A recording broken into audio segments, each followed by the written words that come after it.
that was endorsed by the Food and Agriculture Organization in 2013. The United General Assembly finally decided to celebrate December 5 as World Soil Day every year. Accordingly, it started from 2014. This year, we are celebrating in a bigger way. The credit of the master plan goes to our now Vice Chancellor Sir, Dr. Anshul Batra, who takes care of all the implications of the program that makes us highly indebted to him. With this initiative, the Indian Farmers Fertilizers Cooperative Limited has agreed to collaborate with us in this program. Heartfelt thanks to IFCO. Now,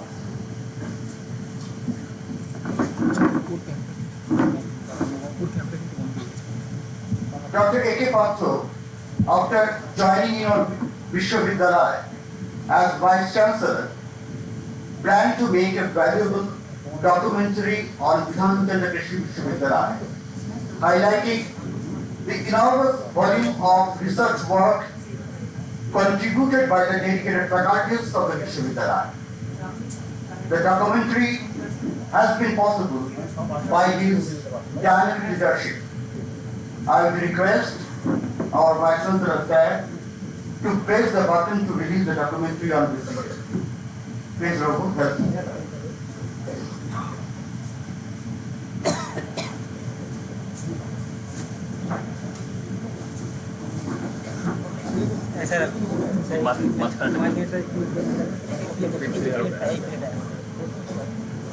Thank you.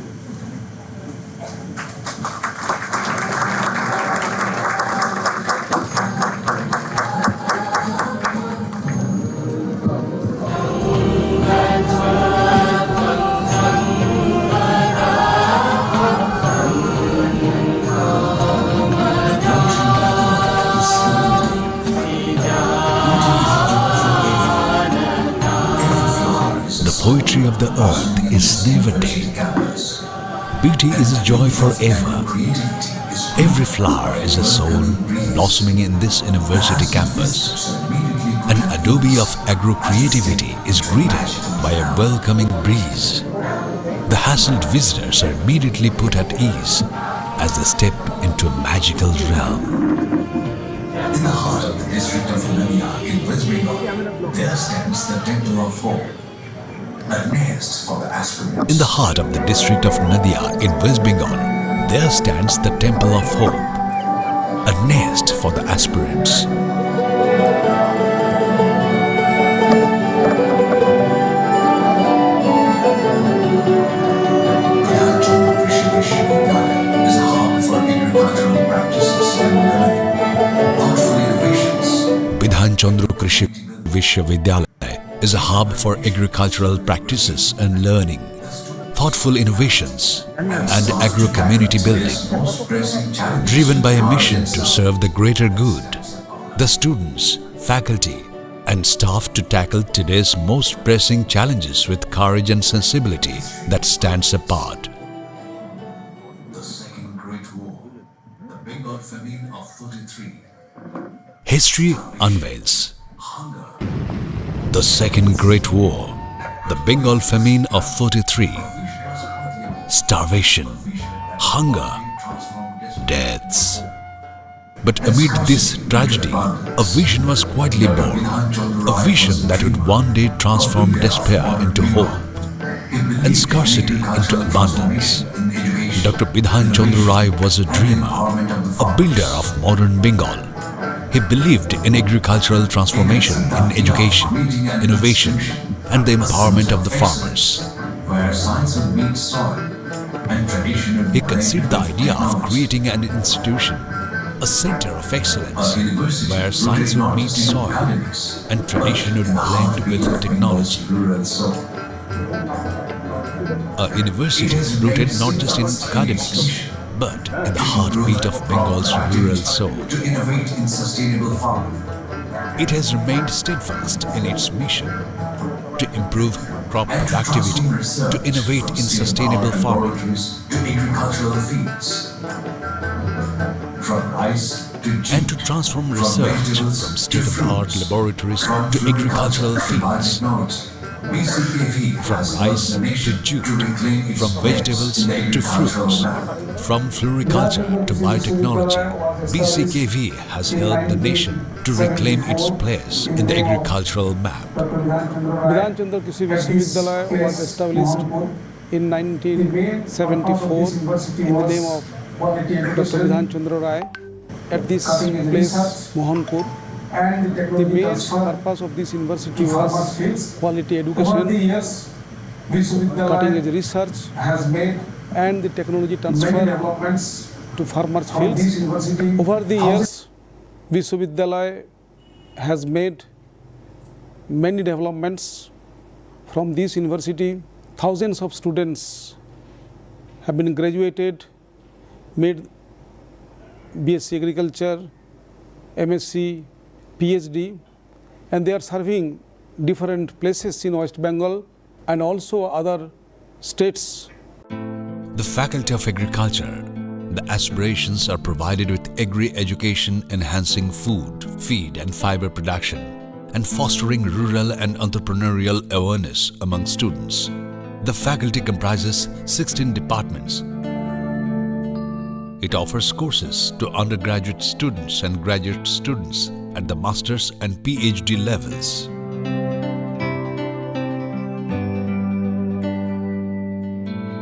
The Faculty of Horticulture currently comprises 5 specialized departments.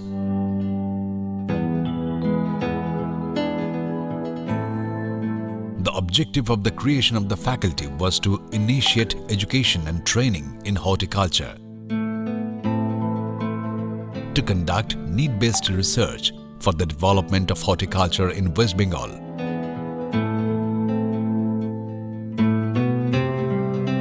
and to disseminate the technology for growing horticultural crops and post-harvest management of horticultural produce.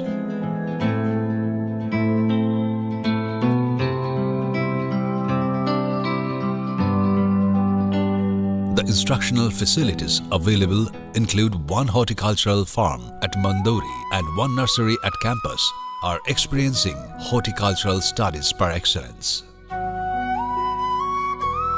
Agricultural engineering with B.Tech. The degree program integrates engineering and agricultural science knowledge and skill to develop technology and processes to raise production and productivity of agriculture. College of Agriculture, an extended campus of Bidhan Chandra Krishi Vishwavidyalaya, has been set up in Bardhaman and Bankura districts to fulfill the growing need in agricultural education and research with the help of Government of West Bengal. This university, having the extension wing and Director of Extension Educations, taking care to address the issues of the farmers. The farmers are being empowered by the new technologies, modern technologies, new varieties. The research and extension services of Bidhan Chandra Krishi Vishwavidyalaya have achieved a great success in developing technologies in its own variety of rice, chili, corn, and maize production in particular. Over the years, BCKV has been expanded with regional outreach campuses, Jhargram, Kagdip, and in Goishpur campuses as well.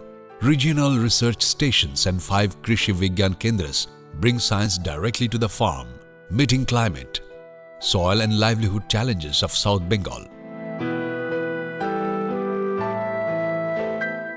BCKV enabled to generate funds not only from the Indian Council of Agricultural Research, but also many foreign-funded projects as well, like Australian Centre for International Agricultural Resources, International Atomic Energy Agency, Indo-German Science and Technology, Asia-Pacific Network for Global Changes, and CIMMYT, to name a few.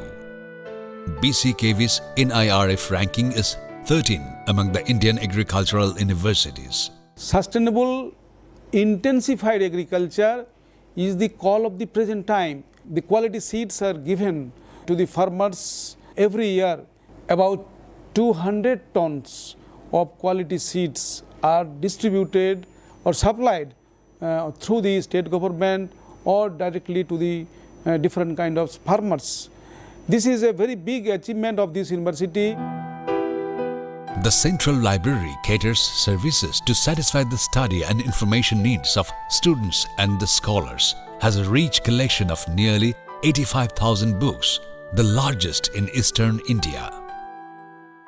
We have got the placement cell in the campus, and further we are trying to make it as best as possible so that the maximum students get the job in the campus, where when they leave from this campus, before they leave they get the job from this university. The students are given all kind of support. Swami Vivekananda had felt that a student's health was of paramount importance, emphasizing the need for physical strength and a healthy lifestyle. Keeping it in mind, the BCKV provides ample opportunities of sports and game activities.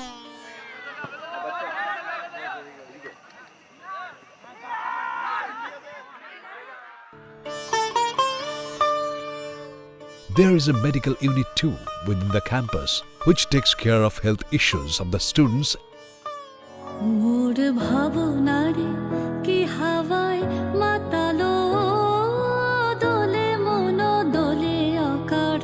The university acknowledges culture, sports, nature, and biodiversity.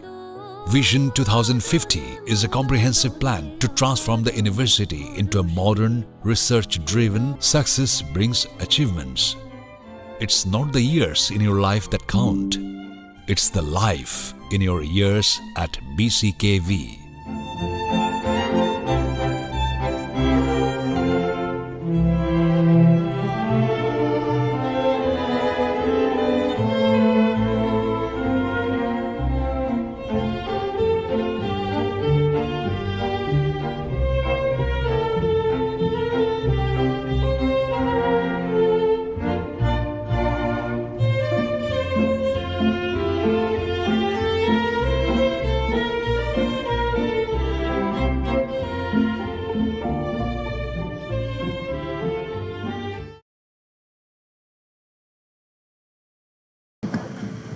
All the contributions of the faculties in different disciplines is a great job, and that job has been completed, finished, and been presented here by the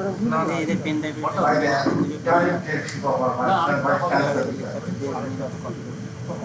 Former USA President Franklin D. Roosevelt told, "The nation that destroys its soil destroys itself." The history of every nation is eventually written in which it gets for its soil. So that's why today we have assembled here for World Soil Day. Now, I would request our honorable Vice Chancellor, Sir, Dr. Ashok Kumar Pastro, to come on the dais to take his designated seat. Sir, please stop.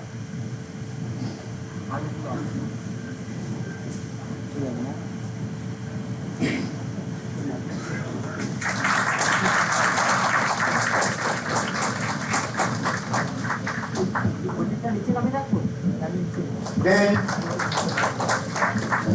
I would request Professor S.K. Sanyal, the former Chancellor, Sir, our retired privilege to call upon Dr. Tormandu Singh, Chief Officer, Prakash Katto, State Marketing Manager, if we come to that.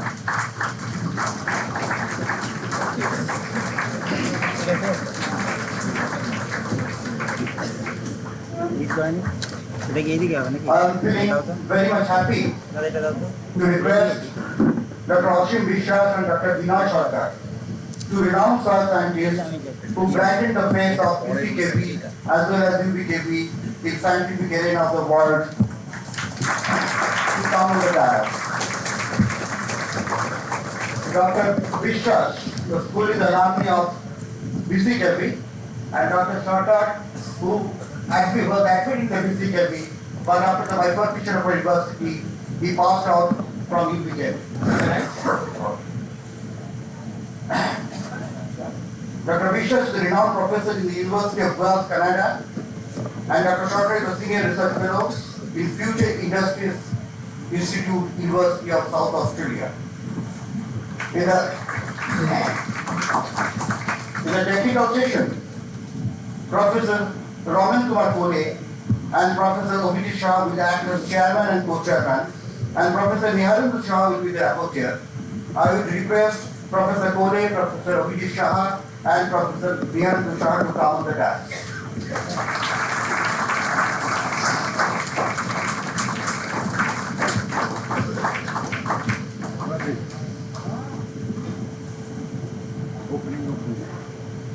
বিনয় এইটা তো একবার দেখে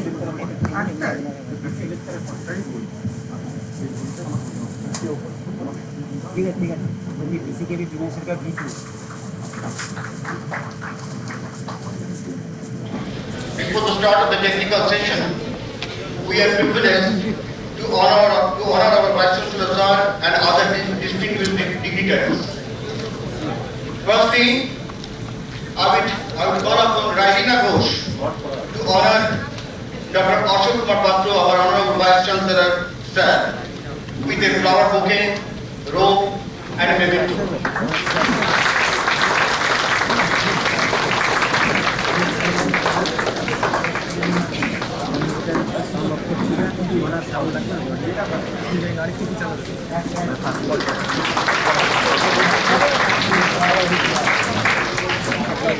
thank you Debashis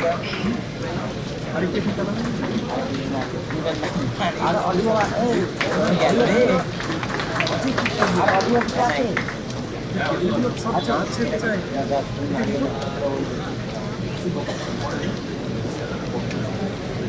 Next, I will request Munmun Nisha to honor Dr. Sharad Kumar Chana, our former Vice Chancellor, with a flower bouquet, robe, and memento.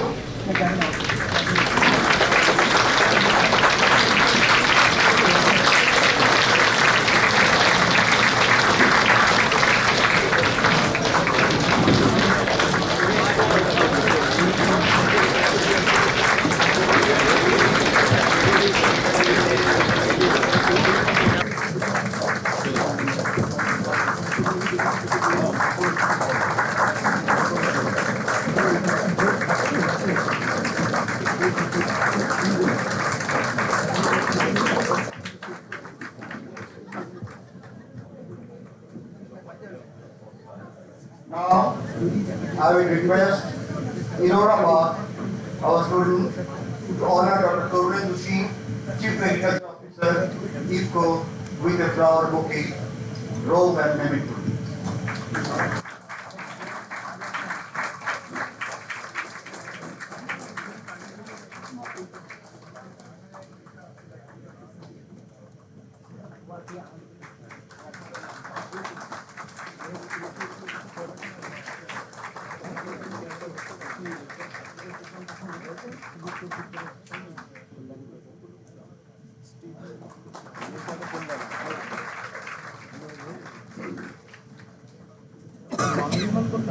Dr. Prakash Sattu from IFCO will be honored by Shayoni Dash, Shayoni Kulita, with a flower bouquet, robe, and memento. ফালতু camera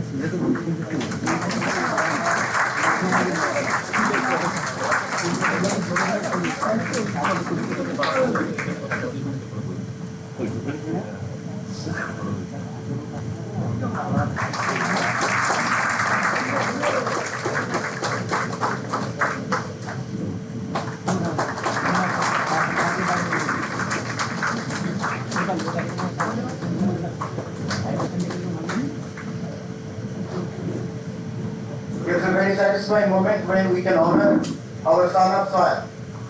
So now Dr. Ashim Vishas, our alumni, will be honored with the flower bouquet, robe, and memento by Snehita Vasa, our PhD scholar. Snehita will please come. We honor him with a flower bouquet, robe, and memento.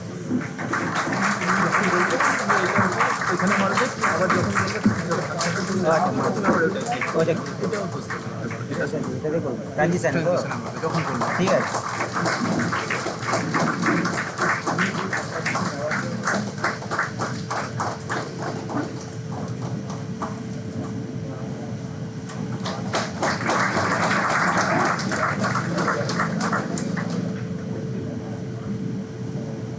Now, next, Dr. Meena Sharkar will be honored by donor Pati with a flower bouquet robe and donor scarf.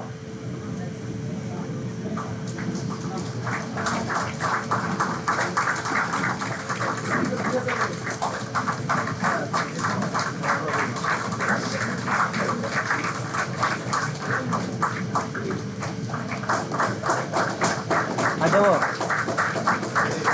Colour বোকাটা দিয়ে দেবো।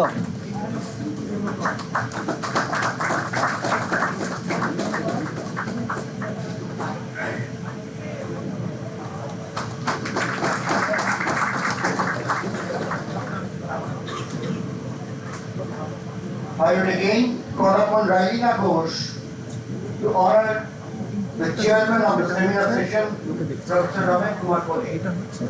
Railina, please. ঠিক আছে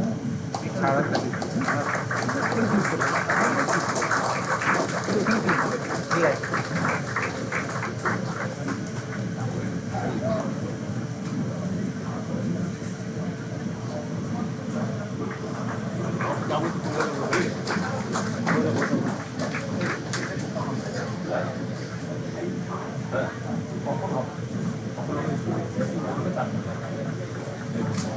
I will again call upon Mehta Bosha to honor co-chairman of the technical section, Professor Abhijit Saha.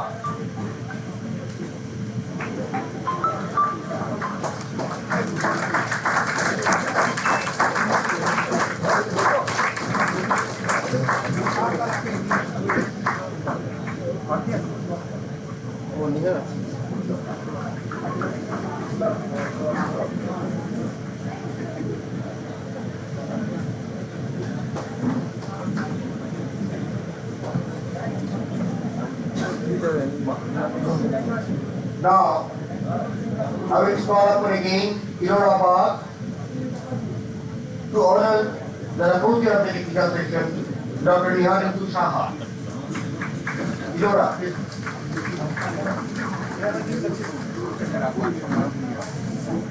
এবার বলবো তো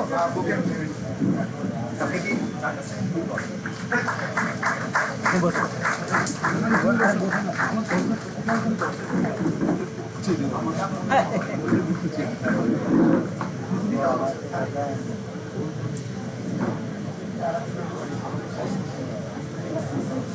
Now I request our Dean, Faculty of Agriculture, Professor P. K. Mani, to honor our anchor, Professor Himadri Saha. Please, Snehata, come with the flower bouquet and others.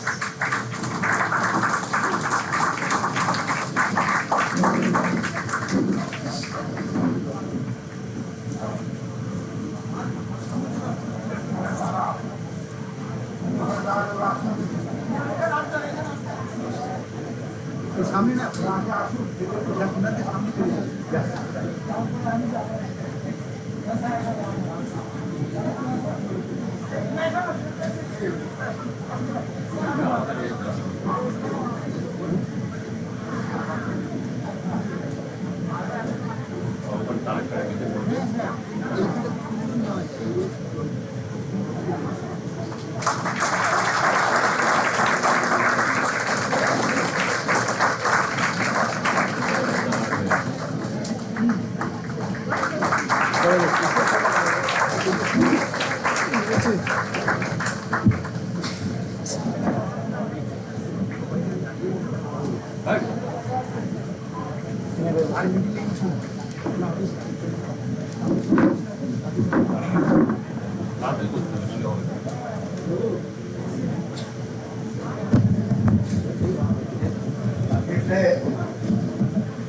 Today is the World Soil Day, so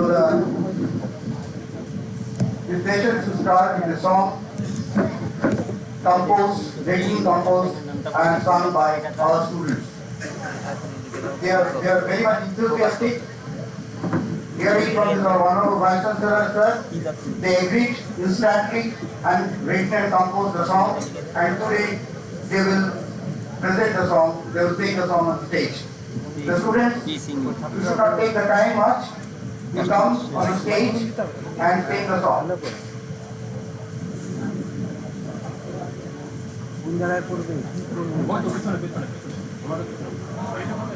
কই ছাত্ররা কই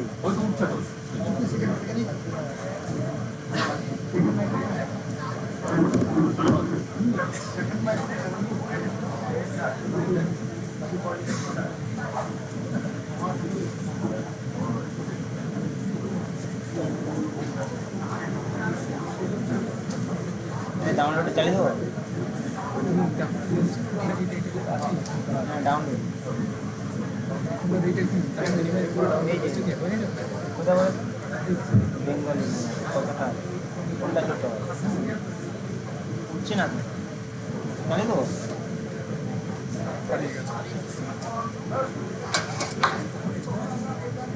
Very quickly you should, sir in the meantime আমরা একটা video দেখাচ্ছি as the students are taking time, so we are starting our state song. The students please come on the dais.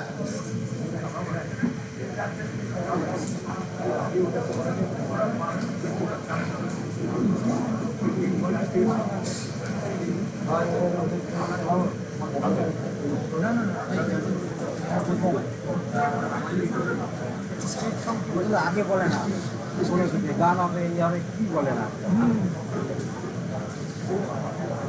করবে কি করবে না দেরি করছো কেন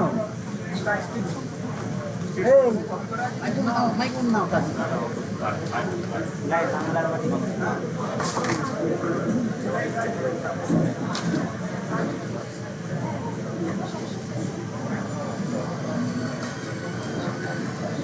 Hello, check, hello.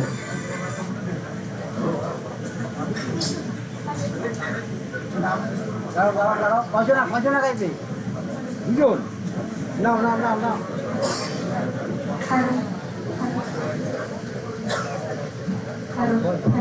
Hello. Time করে বসো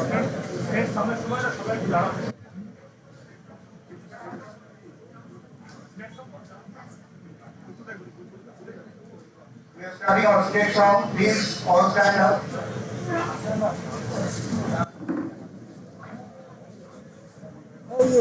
এই কন্টেস্ট নেই হয়ে যাবে তো কর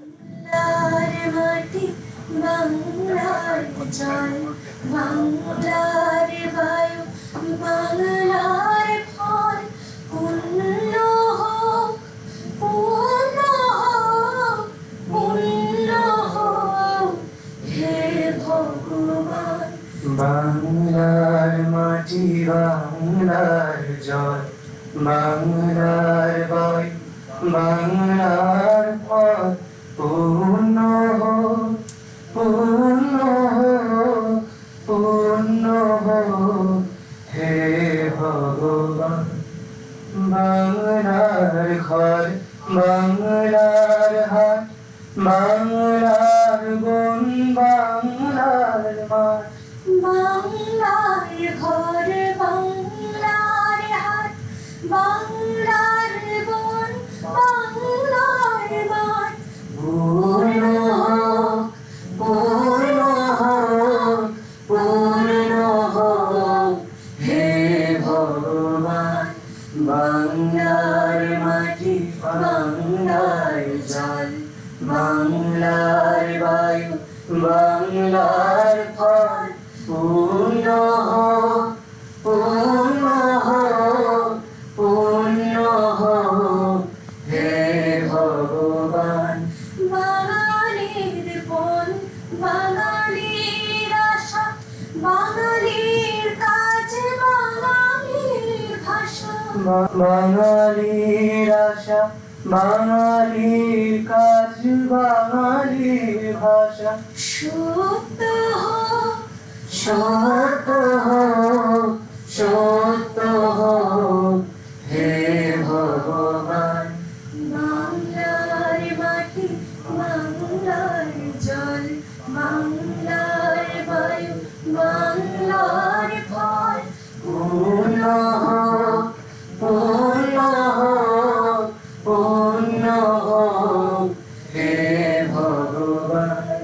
বাঙালির প্রাণ বাঙালির মন বাঙালির ঘরে যত ভাই বোন বাঙালির প্রাণ বাঙালির মন বাঙালির ঘরে যত ভাই বোন এক হোক এক হোক হে ভগবান বাংলার মাটি বাংলার জল বাংলার বায়ু বাংলার ফল পূর্ণ হোক পূর্ণ হোক পূর্ণ হোক হে ভগবান।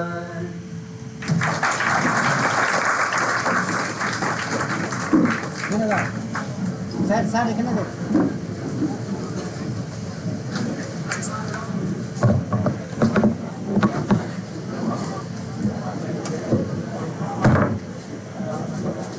Are you ready? Students, are you ready?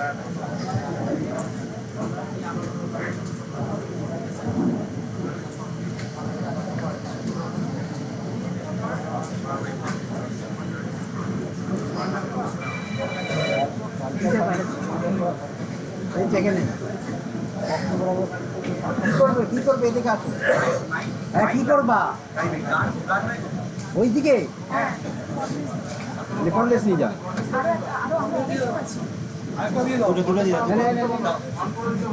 On করে নিবি কিন্তু সুইচ টিপি আর আছে তোমার এইটা আছে পোডিয়ামটা নিয়ে যাবো পোডিয়ামটা নিয়ে নিস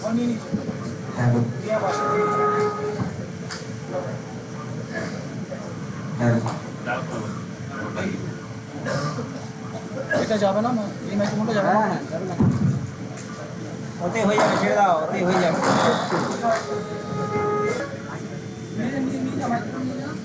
আর এই শুনুন তুমি চাইলে এখানেও বাজাতে পারো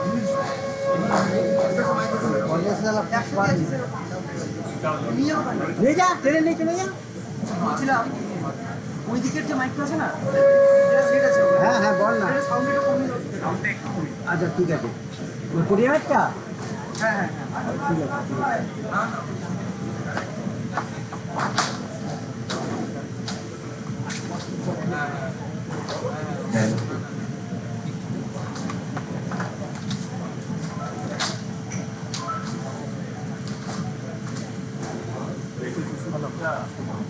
hello hello It's a special song on soil, net ফোনটা drop taking compost and sung by our beloved students. ঠিক আছে ইন্টারনেটে স্পিড ঠিক আছে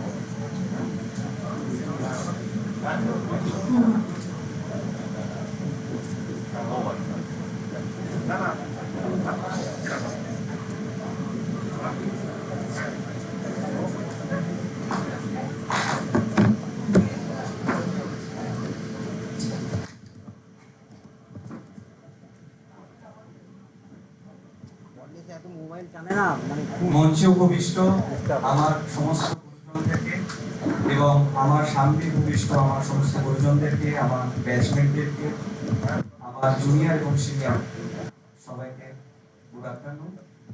আজ healthy soil for healthy city এই উপলক্ষে স্বরচিত একটি গান তাতে সুর দিয়ে গাইবার চেষ্টা করছি।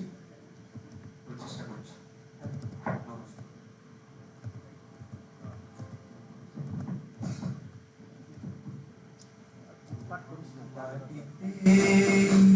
ভালো থেকো মাটিতে বেঁচে থেকো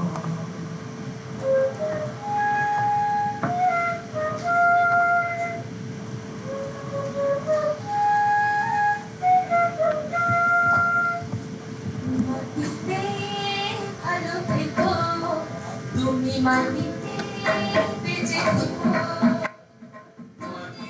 পথে পথে দূরে সবুজের কাছে এসো মাটিকে ভালোবেসো তুমি মাটিকে মানো পথে দূরে সবুজের কাছে এসো মাটিকে ভালোবেসো তুমি মাটিতে মা এনো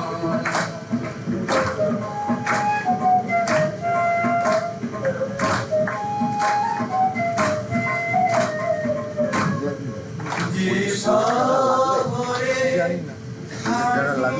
জানি না আছে তো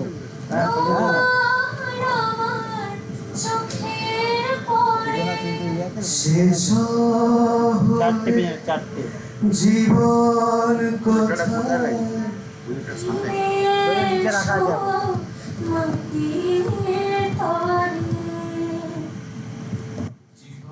জীবনের গতি দেখো তুমি মাটিতে থাকো নদীর মতো মাটিতে রেখো মাটিতে ভালোবেসো তুমি মাটিতে মা এনো মাটির পথে পথে ঘুরে সবুজের কাছে এসো মাটিতে ভালোবেসো তুমি মাটিতে মা এনো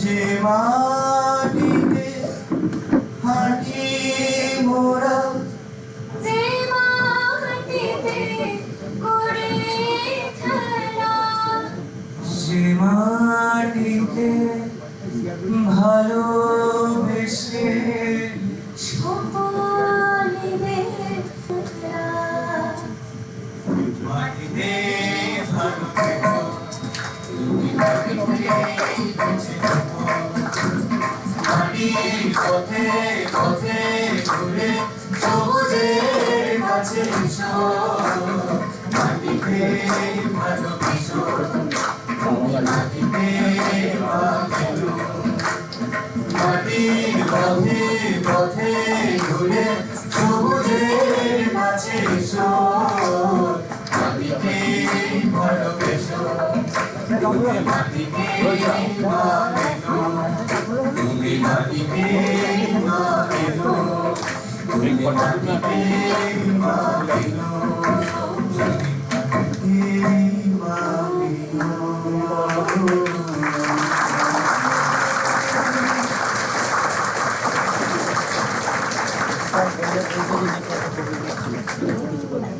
What we can say for them.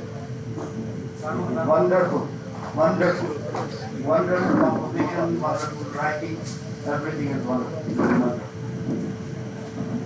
Lots of love to all of you, my beloved students. Now we are entering into the technical session.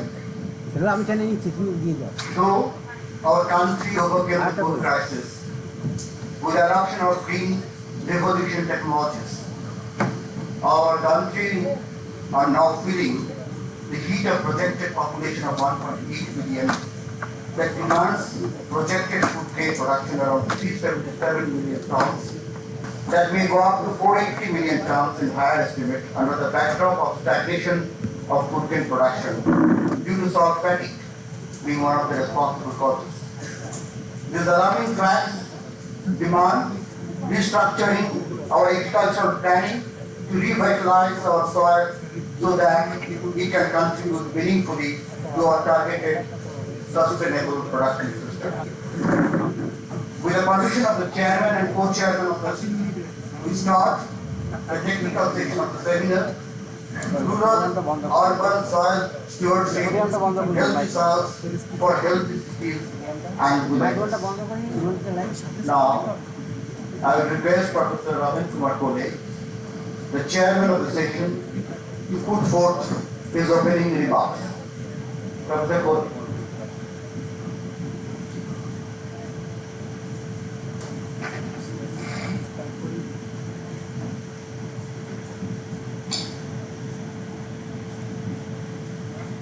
Of করে দিন নাকি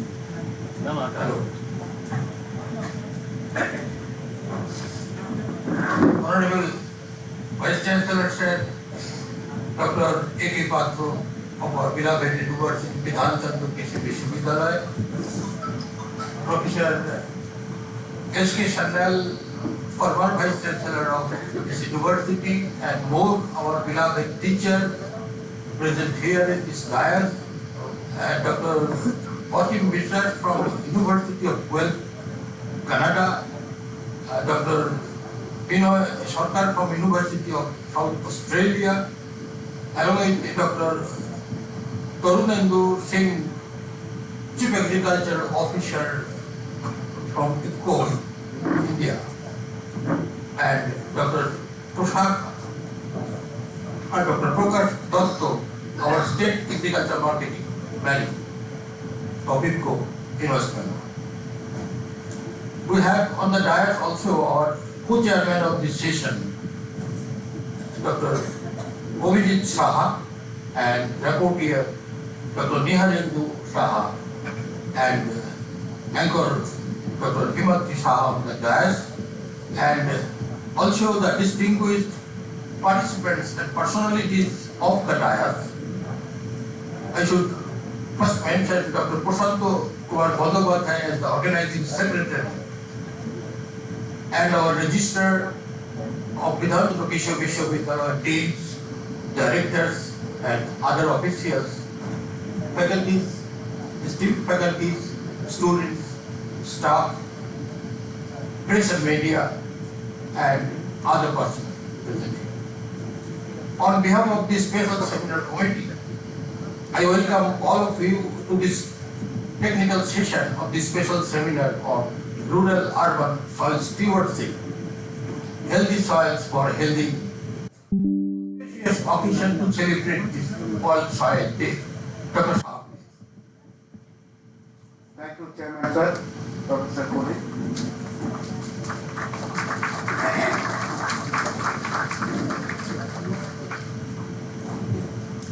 The United Nations Convention to Combat Desertification declares that 10 hectares of land is lost to degradation processes like erosion, nutrient depletion, salinity, alkalinity, acidity, and compaction in every 10 minutes. The fact that is more of concern that 2 to 5 million hectares of degraded land is added every year. In an estimate of International Food Policy Research Institute, land degradation costs an annual food loss of 20 million tons, that amounts to 1% of the global annual production. In another estimate, about 6,000 to 12,000 million tons of topsoil is washed out every year, which carry nearly 5.6 to 8.4 million tons of nutrients. On this grave issue, the first lecture will be delivered by our Honorable Vice Chancellor Sir, Dr. Ashok Kumar Patra. The topic is land degradation in national crisis. Sir, please.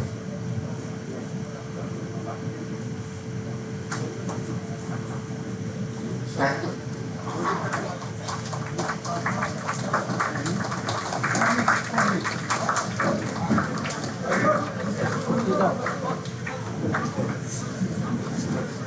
Thank you. Very good evening to everyone. Happy World Soil Day. We have on the dais our honorable dignitaries. We are so fortunate that today we got Professor S.K. Sanyal, our beloved, highly talented, able administrator, a great human being, is with us. And you can see his deep interest. Soil is in his blood. In his blood there is soil. And that is why you see at this age and stage, he could not control himself and came traveling almost 60 or 70 kilometers.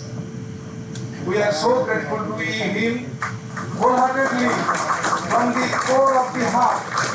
Sir, we are so grateful wholeheartedly. wholeheartedly we welcome you. We are so thankful to you. Today we have got Dr. Torunendra Singh, a man behind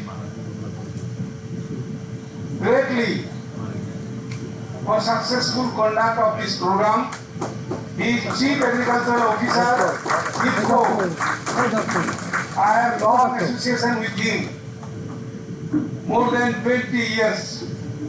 So I requested that if you can come, and so quickly he agreed. Very much busy, got engagement to return at 8 o'clock in the evening to New Delhi.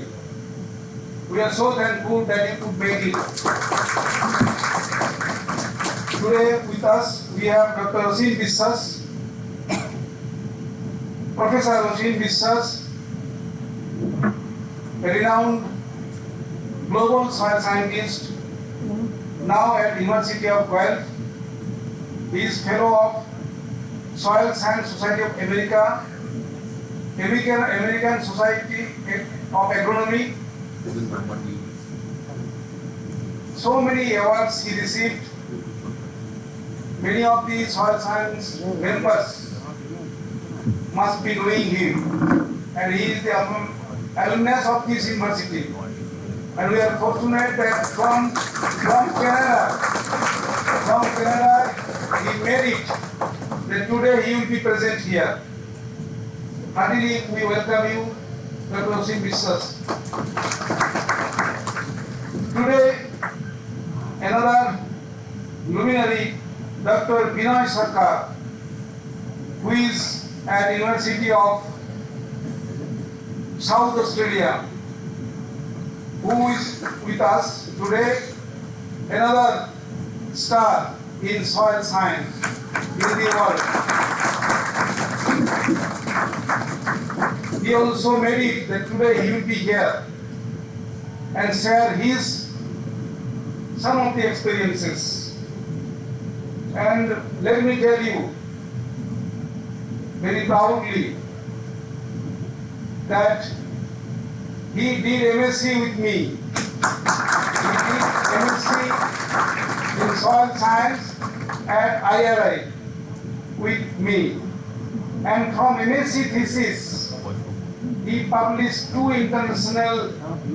papers in international journals with high impact factors. These papers in Nature, research papers in Nature, so he will share. Not only, of course, Professor Rosin Biswas also got papers in Nature. We consider that is the highest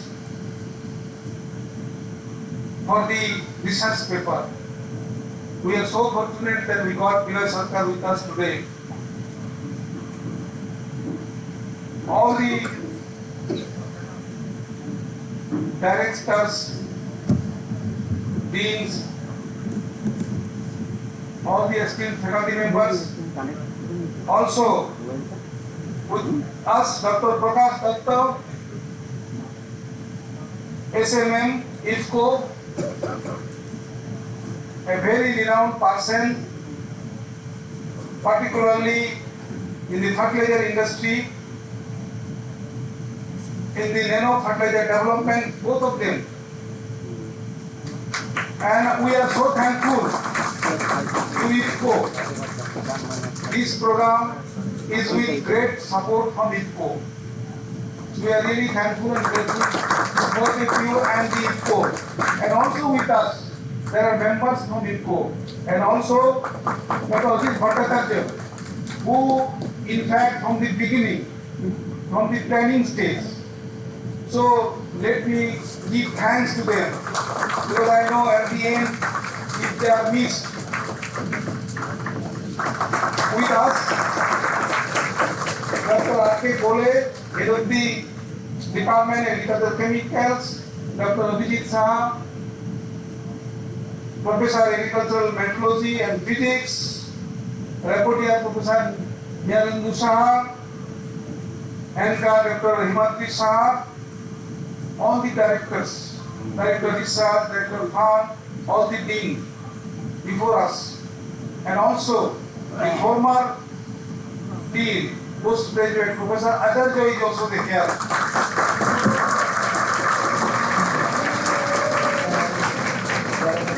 All the directors, all the deans, everyone, heartily welcome you. All the former directors and deans, all the present professors, head of the departments, all the esteemed members of this university, everyone, associate, assistant professors, in charges, actives, everyone who are present here, who are not present here, all the dear student friends, each of you, for your enthusiastic participation. Hearty welcome to this very important program in this evening. From the morning, we are trying our best to make maximum awareness, local to global. These efforts, we are celebrating World Soil Day 2025 at our all centers, main campus Mohanpur, at Bankura College of Agriculture, at Bardhaman. Also, we are celebrating at FACC, Kalyani, of Vidhan Chandra Krishi Vishwavidyalaya, all the regional centers, substation, everywhere, whatever possible, with limitations, manpower limitations, not many people, but we are trying our best to make this global program truly global. Now, not taking much time, we are already late, and our Honorable Professor Sandal is really eagerly waiting to speak before you. So I do not like to speak much. I spoke already a lot of things from the morning. My topic, soil degradation and national crisis, just couple of sentences I will speak. You know, it is really a problem for the country, not only our country, throughout the world. Soil degradation in our country, which is more than 30% of the soil, costing us, about 2.5% of the GDP, more than 3.17 lakh crores because of the soil degradation. About the food production, about 13.4 million tons of food production is getting reduced, costing that much of production due to the soil degradation. Our soils are really getting depleted in its health. Health in the sense it's physical, chemical and biological. Lot of concerns all around. So we need to very seriously, concertedly, with policy interventions to save our soils. So this program and many other programs, it is not only for today. It is a day when we are thinking, rethinking, making lot of interactions, going to schools, to the farmers, everywhere, to again tell to everyone, every citizen, soil is in danger. It is a national problem, it is a national crisis. If we do not take care of the soils, future is bleak, future is in danger. That kind of things to be in our mind, so that we should take care, maximum possible taking care of our soils. Without soil, we cannot make agriculture. We may talk about different other soil-less culture, but that will not make to feed our country with a population of about 1.5 billion. And food production require 500 million tons very soon. How? With this much of limited land area soils, and if the soil is degrading so fast, we need to arrest. This year's the main theme is healthy soil for healthy cities. Last 10 years, this celebration is going on, and this year's theme is healthy soils for healthy cities. And healthy cities, when on top, we know that there should not be any flood in the cities. Inside the cities, our buildings are getting submerged and flooded in the rainy season. Very horrible kind of things in metropolitans. And one of the reasons is the soil degradations. We are not taking the soil below our feet in the cities. That is why the soils are choked and the water level is high and the life is in really crisis. Many things are there. Little I made very quickly one video just to share with you, and I'm stopping here because we all eagerly waiting to hear our next speaker, beginning with Honorable Professor Shantan Sahar. So thank you very much, everyone. Happy World Soil Day 2025. Thank you very much. Namaskar. Jai Hind.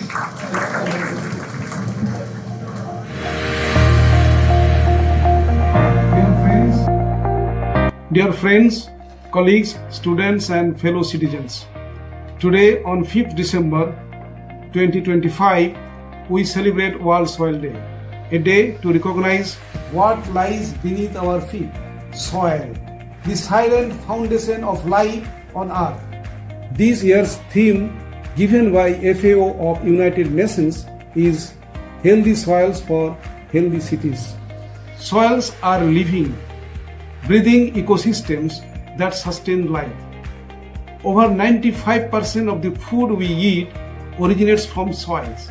Soils supply mineral nutrients essential for plant growth. Almost all the essential elements required by the human body come from soil.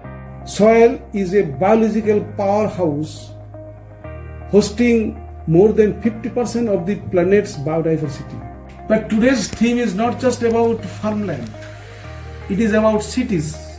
As the world urbanizes rapidly with concrete, asphalt and buildings replacing open soil, we often forget that soil beneath our cities matters deeply.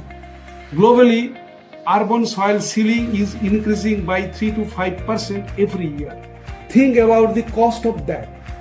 Just 1 hectare of sealed soil loses the capacity to absorb up to 5 million liters of rainwater annually. Where does that water go? It floods our streets.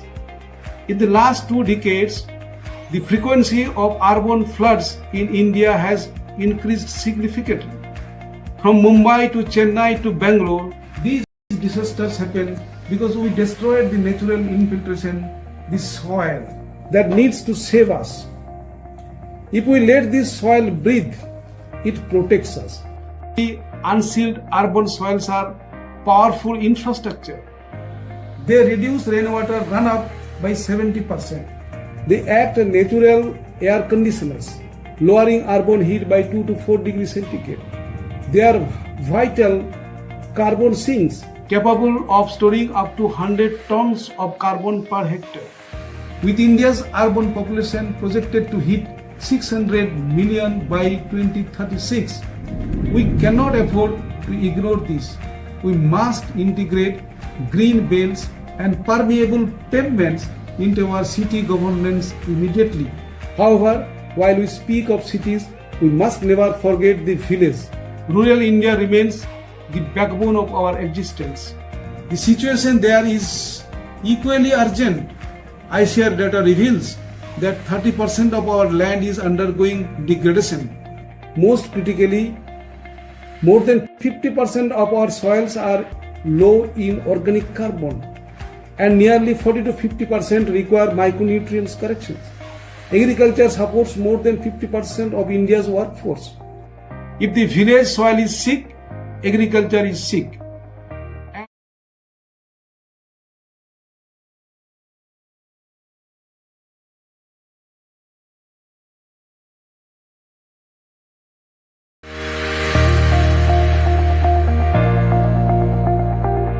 Dear friends, colleagues, students and fellow citizens, today on 5th December,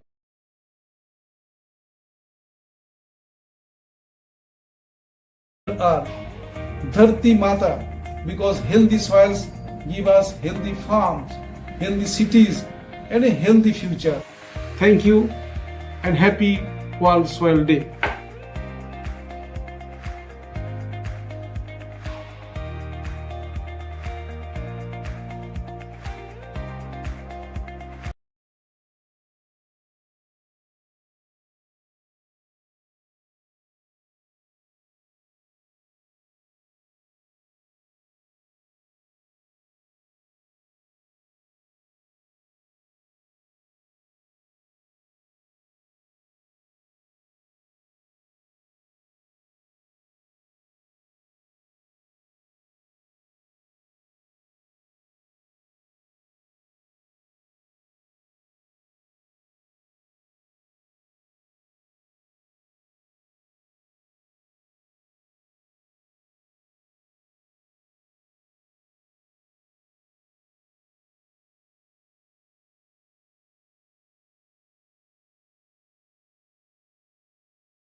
So we are in a hurry, we are already late.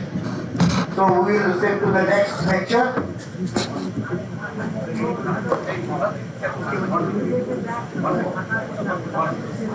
I know, just 1 minute. Really, that's a great day, and we are crossing through crisis, but I believe in opportunity. I don't believe in crisis. So today it's a World Soil Day, and we have discussed so many things. But I start writing books. Since what's has been discussed, the book is on stewardship and conservation agriculture. Since we discussed conservation agriculture and ecosystem, that's why the book is there. We have discussed about the migration, economy and ecology. Due to soil migration has been there. 65.5 billion people are on migration due to soil degradation. Soil ecology and waste management cities is there. So we are talking about soil and cities. That is out there. That's why I am releasing the book. Hence, you all releasing my books on soil ecology and waste management. Tremendous, and the article contribution to study of your soil and urban ecosystem. And last one, so many times we ask the modernizing of agriculture in the past. That's why I'm really feeling blessed and happy. And my pronoun to Professor Saroj Sandal, my regards to our Honorable Vice Chancellor, all the luminaries on the dais, and my love, my beloved students. Thank you.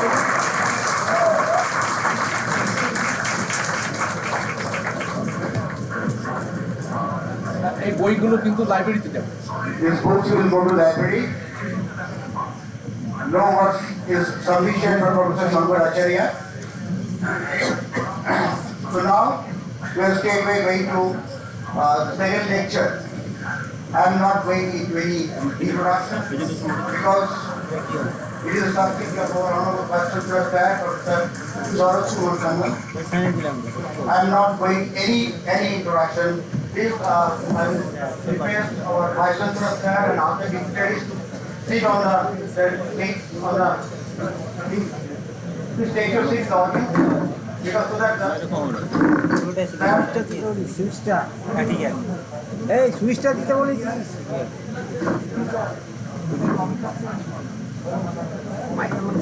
Video আছে কি বলতো এরকম আছে এরকম কেন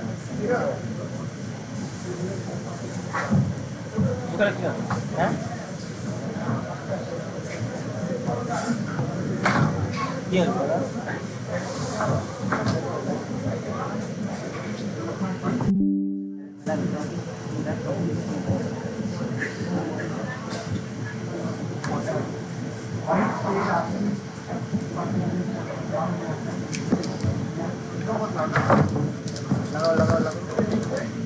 স্যারকে বসে বসে বলতো বসে বসে বলতো এটা সরিয়ে বাটারটা আছে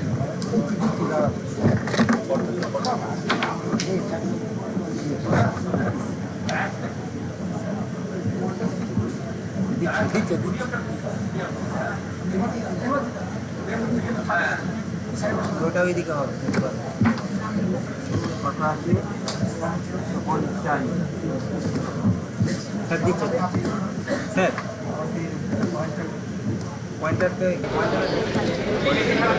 ওইটা ওখানে আছে দিকে শিখিয়ে দেন লালটা টিপাটা শিখিয়ে দেন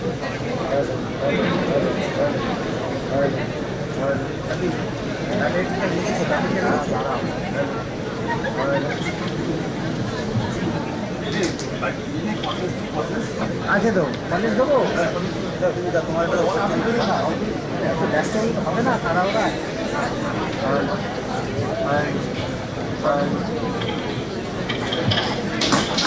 আস্তে আস্তে কি ফেললি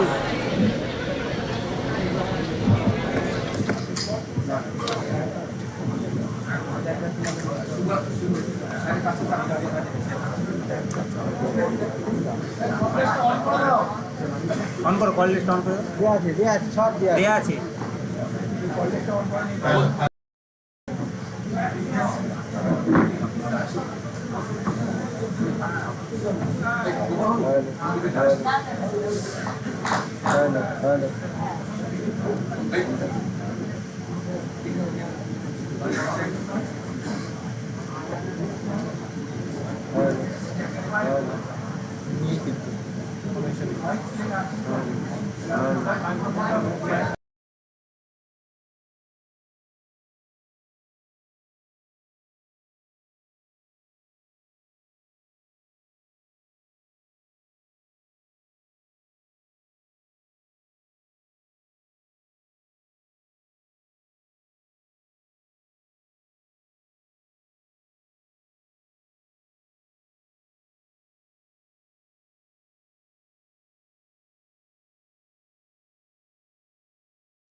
they are also affected in Asia. In fact, 80 countries in the world are affected with arsenic contamination of groundwater. Next one, please.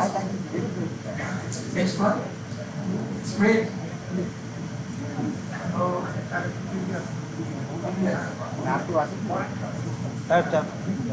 Spread in the excess of contaminant the level of contamination. According to WHO safe drinking state microgram per liter and permissible utilization microgram per liter, which WHO 2001, we can see that different states have different number of districts. Also in Punjab, this slide shows the spread of the contamination. 9.5 million people from 111 blocks of 12 districts of West Bengal are exposed. More than 80 million people from 59 out of 64 districts, comprising a large chunk of our national districts. Next one, please. Next one. And the health implications. The early symptoms of arsenic poisoning include the skin development weakness, languor, anorexia, nausea, vomiting, diarrhea, and constipation. Long-term exposure symptoms, acute diarrhea, edema, especially the iris or eyelid, skin pigmentation, arsenic analysis, and hepatitis, liver, disease, and skin cancer, gangrene in the veins, and malignant tumor. Next one, please.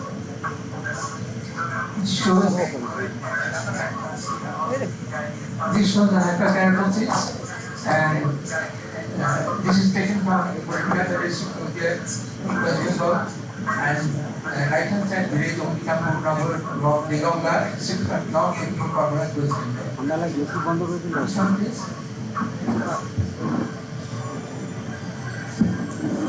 Now this shows arsenic content in rice, vegetables, and fruits as a study site. Arsenic affected areas where the study was conducted by us. Paddy 0.1 to 0.89 arsenic milligram per kg. Potato, arsenic seed, ginger, food. In the horticultural crops, you can see the uptake is low. Next one, please. Now, daily arsenic exposure from rice by humans who are being a body weight 6 kg. The provisional maximum for tolerable daily intake of organic arsenic is set to 2.1 micrograms per kg per body weight. This is the WHO limit. Here, arsenic content in hydrogen varieties 8% to the total 320 micrograms per kg. Arsenic inorganic arsenic content in 500 grams 160 micrograms. Therefore, the inorganic arsenic ingestion from the rice per kg body weight is about 2.67, much higher than the provisional reduction for daily. Next one, please.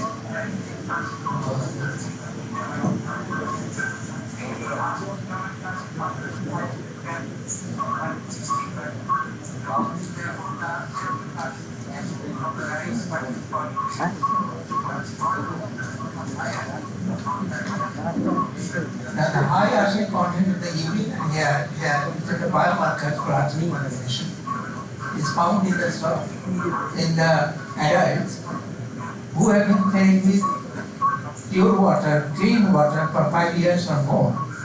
So therefore, the combined effect of high arsenic in food and water have additive effect on biomarkers of human health. Next one, please. Percent share of arsenic species. This is the NIT project. The first NIT and the component 4, which was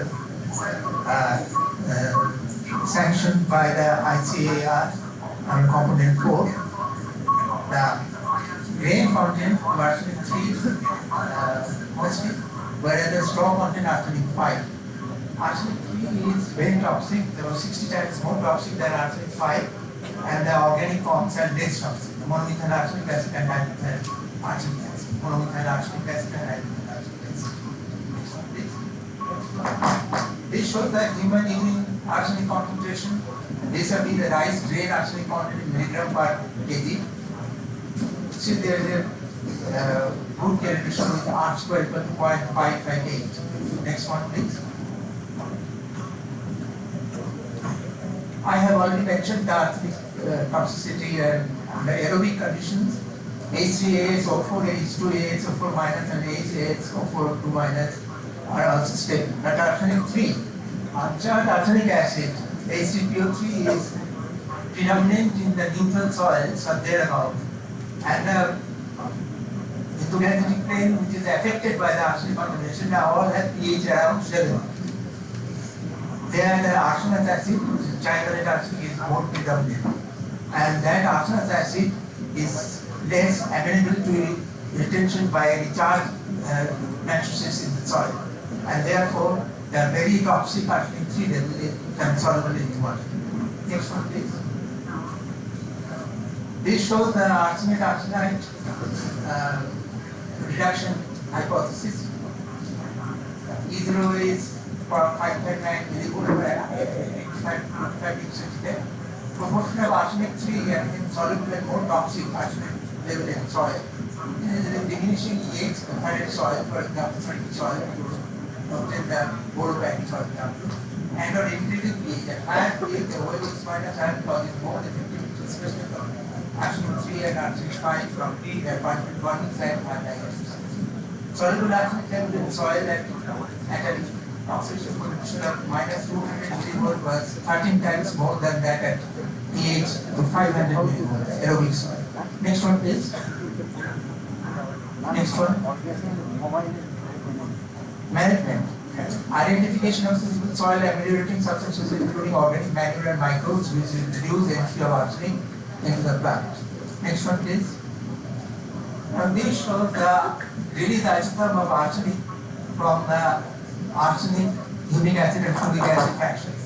You can see that resorption isotherm is very little, 3 to 4% only.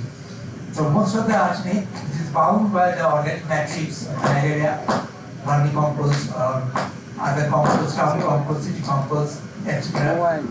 Remains in the complex form. The plant roots cannot see the free arsenic and therefore the arsenic is reduced. It is noteworthy here that the humic acid being more hydrophobic in nature compared to folic acid, its surface excess is more than that of humic acid, and aromaticity from certain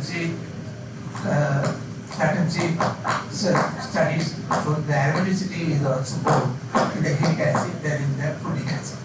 So humic acid fractions, the resorption is less compared to the corresponding folic acid fraction. Next one, please. The first reporting of this geobacillus species to exhibit arsenic 3 to transforming it.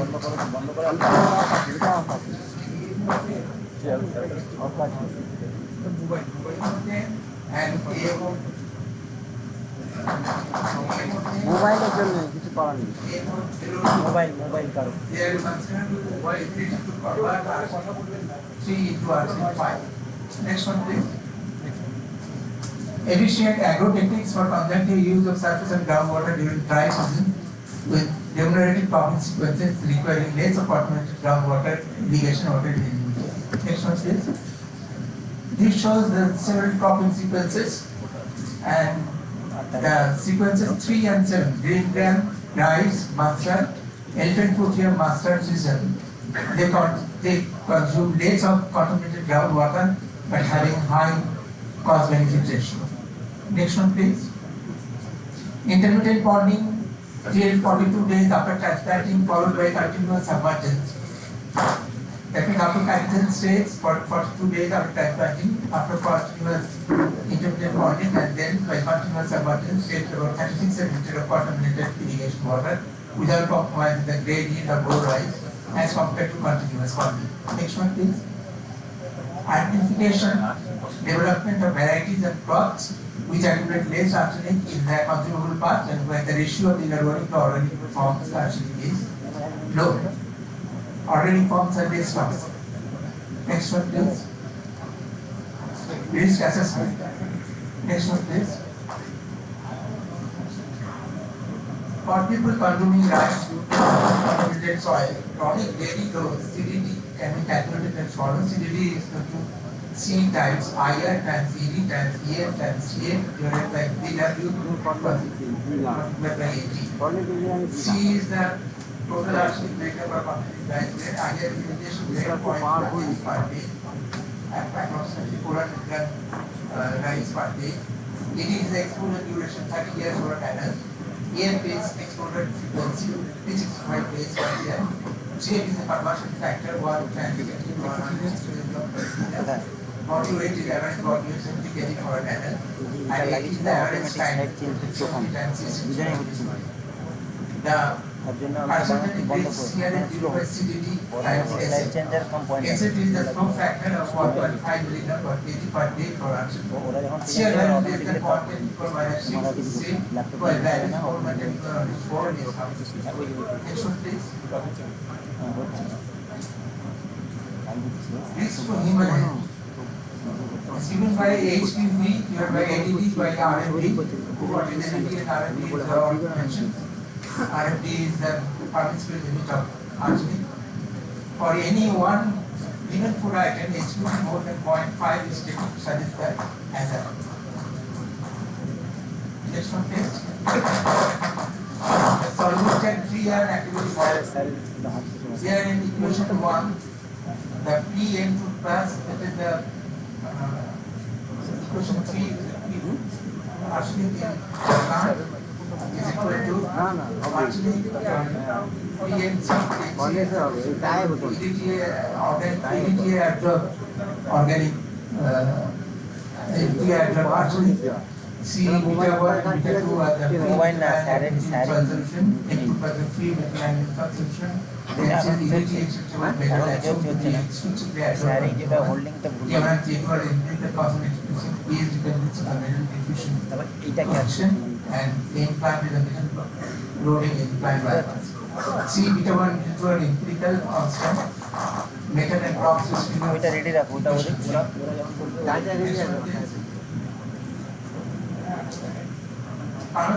also detectable activity in soil.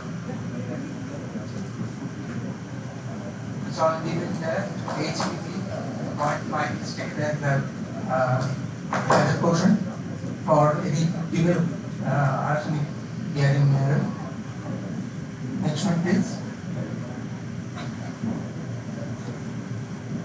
Predicting uptake of arsenic by rice grown as a function of soil pH and water like organic carbon and extractable nutrients. A close correlation is obtained with R square more than 0.2 shows the significance at 5% probability. Next one please. Another portion for human intake of arsenic through consumption of crops grown on farmers' field. Here you can see that for wheat and maize, the mean value is much greater than 0.5. So they are safe. But for rice, some are safe, but many are not safe. It's more than 1.5. And for drinking water, nothing is safe. Next one please. Actually, remedial and mitigation optimum suggested use of droplet surface water, undersea plain water, recharge irrigation with ponds stored in groundwater. Micronutrition takes place by gradual settlement of the pond water. Conservation facilitated by rainfall with sedimentation. Enough water use efficiency, optimum water management. Prefer low water requiring farmer effective cropping sequences, especially for the rain period of rainfall. Increase use of farmyard manure and other manure, green manure for inclusion of pulses or other legumes and zinc, iron, silicon, salt, and identification and development of varieties of crops with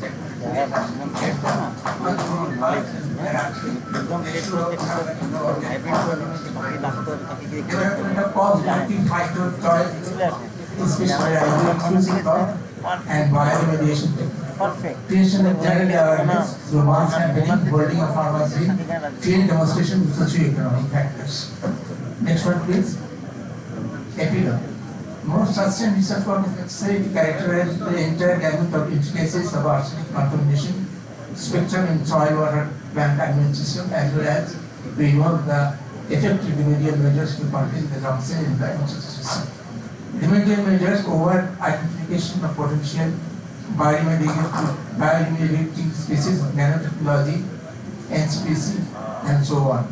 Exploration of genetic makeup of several important plant species, including the variety of such categories, commonly used organic accumulation of our species is necessary in order for identifying the relevant DNA markers and for the entire system of particles that are affected by accident.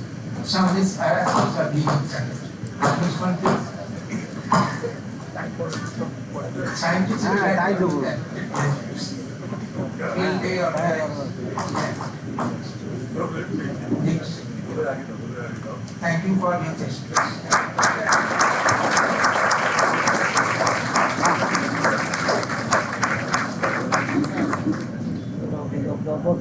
উপরে যাবো ওকে দিই একটু অসীম কলেজটা নিয়ে আসো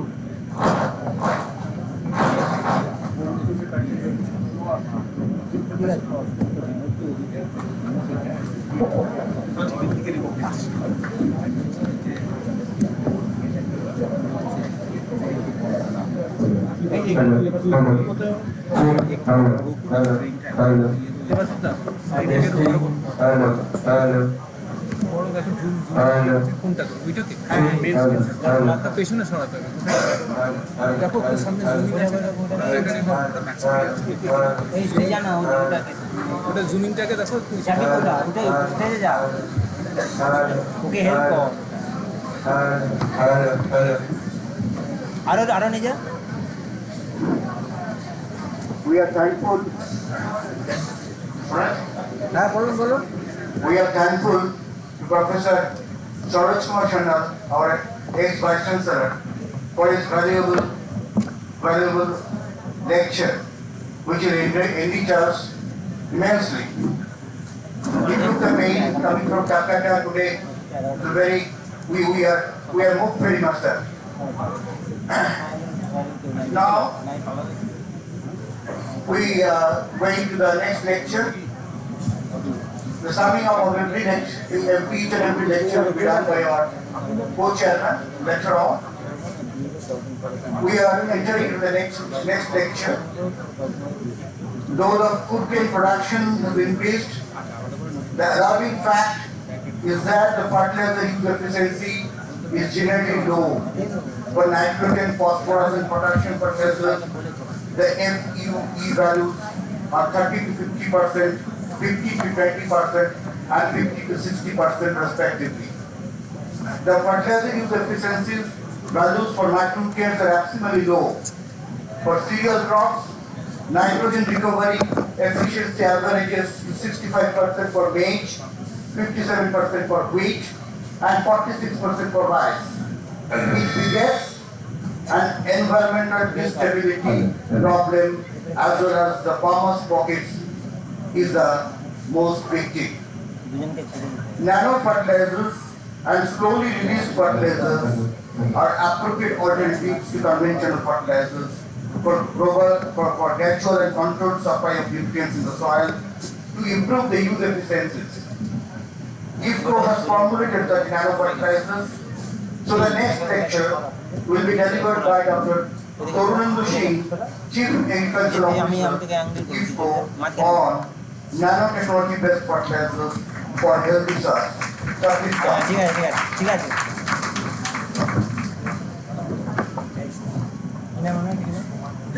এই কি এটা কি নাম বললাম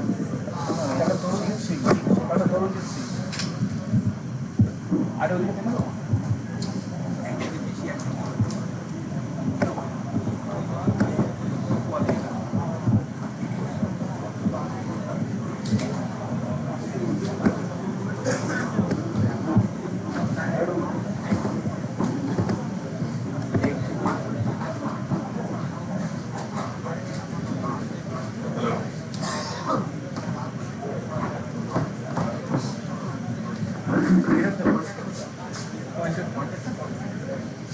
পয়েন্টার কোথায় গেল pointer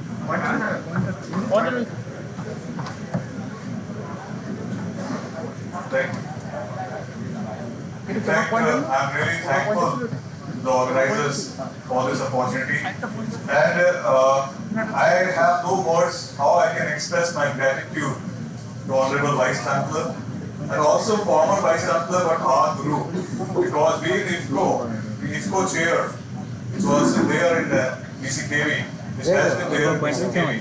So many times we have organized IFCO chair conferences, and Professor Sonia has been kind enough to grace our IFCO chair. And definitely we are very thankful to everyone who is there in the hall, who has been very patient with the proceedings, because it takes a lot of patience, just like soil. It is patient with us, which is bearing us all the time, and also giving us so much. How we can repay it. The soil balances everything, and definitely we will be talking about World Soil Day in context of new age fertilizers, because business as usual is not working. So definitely we have to proceed forward. So it is coming from someone who is dealing with chemical fertilizers. So basically I am in a way contradicting, criticizing chemical fertilizers, and I am the greatest beneficiary of chemical fertilizers. So this is a paradox and irony, but it also tells us that we have to be ahead of the curve. I was very happy to listen to your song, Banglo Bhumi, Banglo Jal. That's what the context was. So definitely self-reliance, Atmanirbharta, me. So where is this Atmanirbharta or self-reliance in case of chemical fertilizers? So your cooperative, IFCO is a cooperative. It has done it, it's not a private.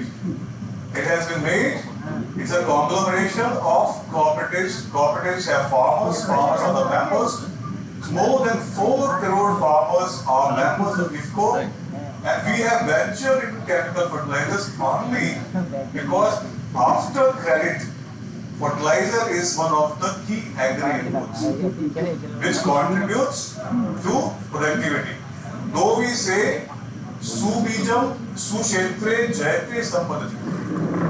Good seed in good soil, it gives you plentiful of harvest. Definitely soil is important, seed is important, but seed that we got, they were not efficient in chemical fertilizer uses, they were responsive to chemical fertilizers. So chemical fertilizer consumption is increasing, and IFCO is one of the greatest beneficiary in that context, because all our profitability is coming from this. So this is a general idea of the scenario, you know everything. From produce or perish scenario, we have ventured in the scenario of plenty. We have plenty in every aspect. Their wastages are more.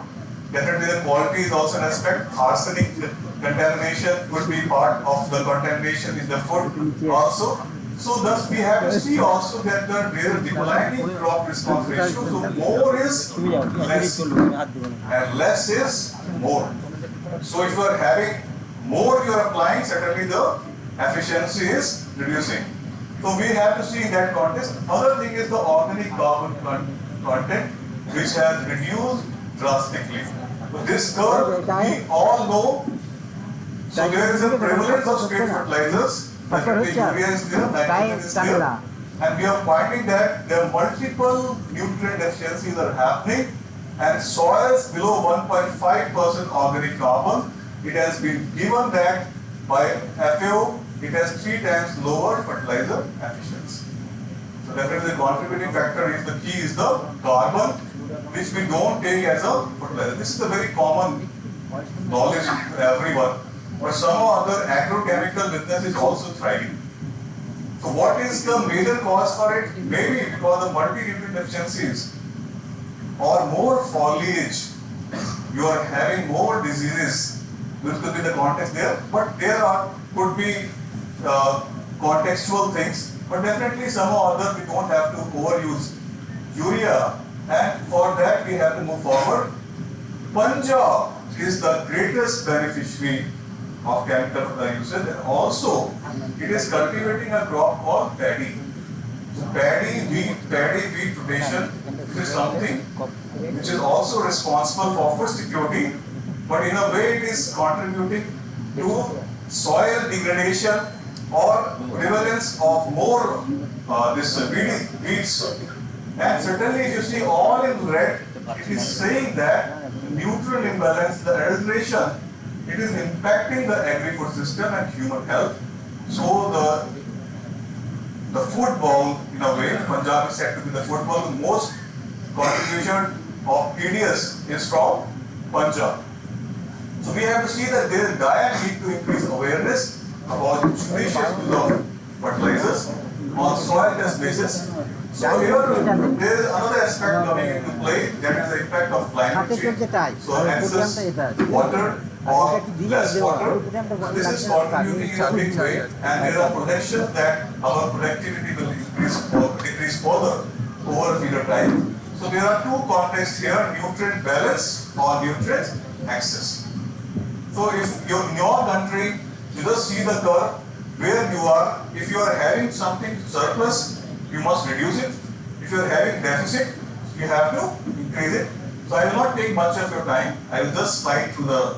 There is another context that is coming, that is ecological deficit or reserve. Definitely there is supplying capacity of the soil. If that is also contributing, so we have to see whether the ecological footprint of our population is more than the biocapacity. So this is also being thought. So policy decides everything, and if you see the Indian policy, it is more thriving on low precision use and to encourage more usage of urea. And definitely you see the European Union, USA, or even for China, they are basically looking for environmental and other issues. So they are evolved societies that way, and they are looking for environmental issues, and we are thinking in other contexts that there should be more food production, but even at the cost of environment or soil health. So definitely there are some urea facts that you must know. Urea, when it was introduced, certainly nobody was willing to use urea. So it was incentivized. 10% subsidy that started, it is now more than 90% subsidy. So definitely that subsidization has gone in a very wrong way, and definitely now there is no way looking back that how to cut this subsidy, because it has become a political issue also. And you see that nowhere in the countries across the world there is dependency on urea more than in India. It's a highly water soluble fertilizer that is being broadcasted into the field. Also MOP for that reason, which is very dear, highly water soluble, and it is also being broadcasted. So there are projections which are telling us that we are going in a scenario where we have to produce more, we have to make more availability of this. If Telangana is asking why Punjab is being applied more urea, why not us? If every state is contesting on these account, then we are certainly in a big trouble. So we have thought for different alternatives what could be there. So food security through fertilizer, or fertilizer security for food security.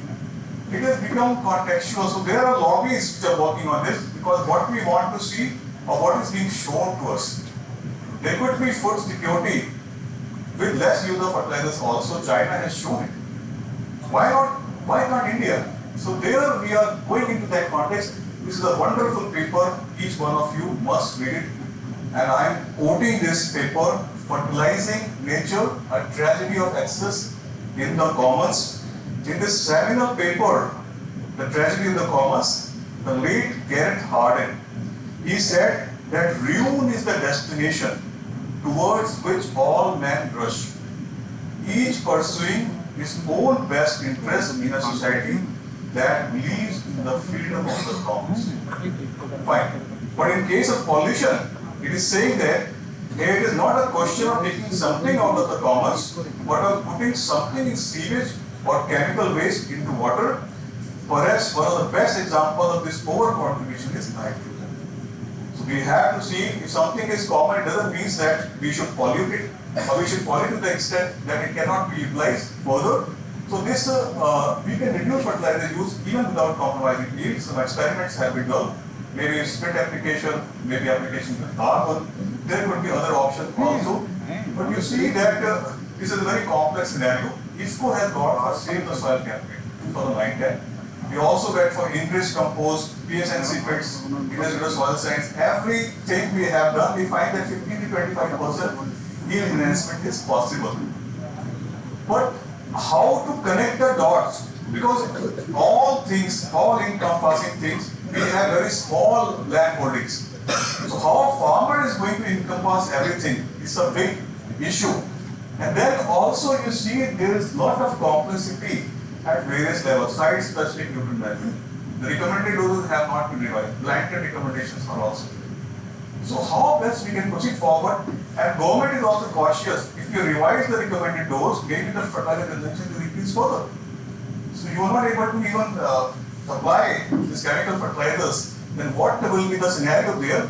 So we have to look for options. Biofertilizers, we have worked a lot in that scenario.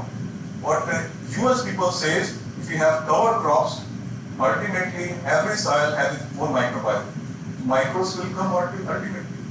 So definitely you need not to apply biofertilizers from that context. That is what they say. And they have to have some temperature is rising. So how they are going to thrive in the soil? So organic carbon should be there. So there are different scenarios which are coming. And we realize that we can introduce new fertilizers, 100% water soluble fertilizer we brought. There we found that it needs fertigation. We went for foliar fertilization. There foliar fertilization, phosphorus cannot enter through the plant leaves. There are different scenarios which unfolds in this process. Ultimately, we reached out to biostimulants also, biostimulants, climate change, stress relief, and then finally to nano fertilizers, because across the board, this is the technology which is quite ready. Though a lot of questions have been asked from IFCO, because we, in a hurry, we also brought the fertilizer. We wanted to be the first in that scene, and also we got it. But definitely across the board, the technology readiness for these new age fertilizers is the most. You can go through this paper, and this also says that definitely we have to look for options, and here the technology readiness for nanotechnology or nano fertilizers is the most, as unlike other sectors where nanotechnology is performing to the environment agriculture. And you all people are here. Why can't you create a fertilizer? Why can't you rejuvenate or you work on those scenarios? And just like I was seeing this book there, somebody has got a patent. Definitely, why not a patent on fertilizers, new fertilizers? Why not we can be a path member in case of chemical fertilizers? Definitely, there could be scenarios where we have to use the use efficiency. One bottle, one bag is in the scenario of use efficiency. One bottle cannot be equal to one bag in chemical or mass balance kind of thing. It's not possible.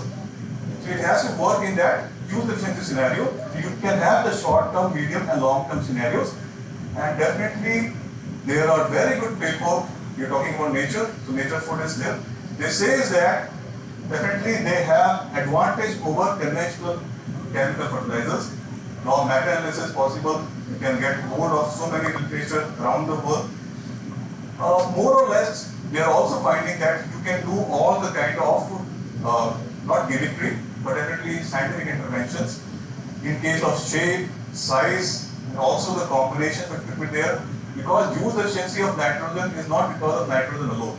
There could be other excipients, other micronutrients which are contributing to that. So how can we have that kind of intervention? And what stage to apply, when to apply? We talk about 4R. But whether we have the right source, what is the right source for paddy? It's ammonical or nitrate? What is the right rate of application? What is the right time? What is the right place? Whether we have mechanization, the right kind of application. Definitely we are seeing that trends across the world, and nano fertilizers they act at various levels, and the simple phenomenon or science behind it is chelation. Definitely the chelation is the key to it, and we are finding that it is acting on various levels of nano formulation that has been made by good scientists, key scientists. Certainly that has got the potential to bring that conclusive change in the crops and also crop productivity. People talk how it travels, what is the mechanistic pathway, all those things are being asked every now and then. Enough research has already been done by scientists that it can easily travel from leaf to roots, and definitely your own Dr. J.C. Daftar, he was one of the pioneers, NIP project was there, Jodhpur research is there. Our own key scientists have done a lot of work in that, so I'm not going into that today, but certainly some very good work has again been done by ICR, Central Soil Scientific Research Institute, Karnataka. They have worked on different scenarios. For example, a scenario of 1/3 reduction or top split application reduction in case of static price. Whether nano urea can be fit into that scenario. Or in case of other, for example, in case of wheat, whether 50% reduction is possible. Then we delve deeper into that. They find that maybe 50% is not the right reduction scenario. We can go for 40% reduction. These kind of scenarios have been built based on robust scientific data, and they have gone from the lab to the field in different crops, different seasons, more than 2 seasons, no, 3 seasons they have done the data, and they have published ultimately in good research papers, high impact papers. There's another key study by IIT Jodhpur.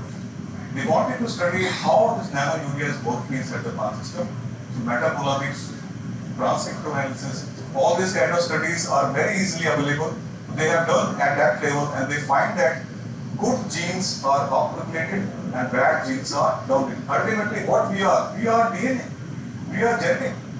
We are gene. Gene is basically acting behind everything. So definitely, if you see this nano urea, we find that it is acting at the genetic level also. You can also go through this, one of the good papers that have been published. Nano gene, marvelous work has been done by ICR. They find that this nano zinc is competing with even your silicate zinc. Definitely zinc is required by the crops, and definitely nano zinc can be a good alternative, key alternative. There were nano zinc which is there available in the country, and definitely zinc deficiency is predominant across the country. So definitely this could be a very good product which can alleviate the nutrition deficiency which is there. I'm not giving you any of my data. We have gone well deeper into all Indian quality research project data, and I'm showing you here that how to interpret things is very important. We were told that 50% is not working, so we found that at 100% is working. So whether you are 100% is the right 100% or site-specific nutrient based or recommended dose, whether it's correct or not, we don't know. But if 22% yield advantage is there, so definitely we have to look into that scenario also. Other thing is that certainly if we see the other factors which are there, sometimes we see benefit cost ratio is being calculated on subsidized fertilizers. Why? Subsidy is being given by the government of India. It is paying money for that. If we go for non-subsidized basis, certainly you will find that benefit cost ratio also is coming. And even if 25% reduction is possible, it's a very key goal, or even 10% reduction is possible, then we should look for it. Also, we have gone through the annual report of different key research institutions, and we find that recently it's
from Top Line Research Institute.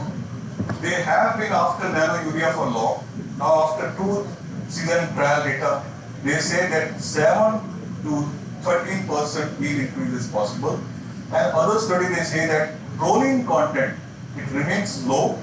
That means it elevates plant stress also. So there are other options that are also working. That's it. ICR has given a technology package for ginger for nano urea.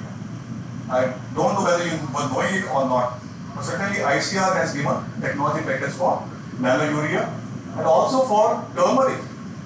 The curcumin content has increased because of nano urea. 2-year data is there in Institute of Spice Research. And also in case of apple, we are finding that apple also very conclusive results are there. Organic and natural farming is more conducive for our hills or areas which are this type. If something happens in our hills, all soil and also our trees, they are going to come to the rivers and also to our plains. We have to see that we should not spoil the soil which are there. So we are doing multi-location trials, and this is also giving good results. Certainly we have to go for foliar nutrition in case of horticulture crops, which has got a good advantage. Even in case of finger millet, this is another ICER data, they found that you can increase the yield even by up to 100% that is there. And there is another option of EV-ISR trials, the greenhouse gas emission reduction. So if there is incentive for that, this could be another option. Or even your Jabalpur, NRC Wheat Science or Institute of Wheat Science, which is there, they are founding that even with herbicides, nano urea is perfectly working well. And so if farmer have problem of spraying, so they can even go with the herbicide. There also they are finding it. Now it is coming into practical practices also. Rajasthan is the premium state which has brought it into practical practices. And now we have reached to abroad also. Now you are Atmanirbhar Bharat and also Make in India made for the world. So 36 countries and plus it is going. And also the trials are now being done in large acres of land. So definitely this is certainly we should be proud of, because our technology, our product, it is also showing path to other countries where it is working very well. And farmers are also now happy. ITC is doing trials on how the quality can be increased of flour. So in here, your farmer has purchased 100 bottles of nano DAP. So certainly this is something we have to be proud of, and also farmers are trying it in drip. We are also trying to have experiments in drip. There are commercial nano fertilizers available in international market, so nobody declared it. Sometimes they declare it, maybe it's a branding concept also. But now with India moving forward into this, all of the countries are also moving it. Now there are 20 manufacturers. Fine, IFCO has brought nano fertilizers, but others are also coming into the fray. That means this technology has got some future. Otherwise, people will not invest money in a wasteful pursuits. Certainly, there's innovation, there's an issue of Atmanirbhar Bharat, and we have to do promotion extension efforts for that also. Nano fertilizers are for system correction. System correction cannot happen by one measure only. So you have to have different measures which you have to play at intermittent levels, and there should be fusion of technologies, collaboration with institutions like yours. Certainly your collective knowledge is very important. So collective knowledge is important, collaborations are important. And we have to repurpose agriculture subsidies to facilitate the transition to nano fertilizers. Sometimes people say, why farmer is not accepting? Because urea is there. It's damn cheaper. So if urea is there, certainly farmer is not going to go for nano urea in that big way. So it has to be incentivized. What could be the basis for that incentivization? That should be there. Also, we can give carbon credits, or it can be traded for monetary gain. These kind of thoughtful things should also be there. There should be complete basket, which is essential for transition to nano fertilizer.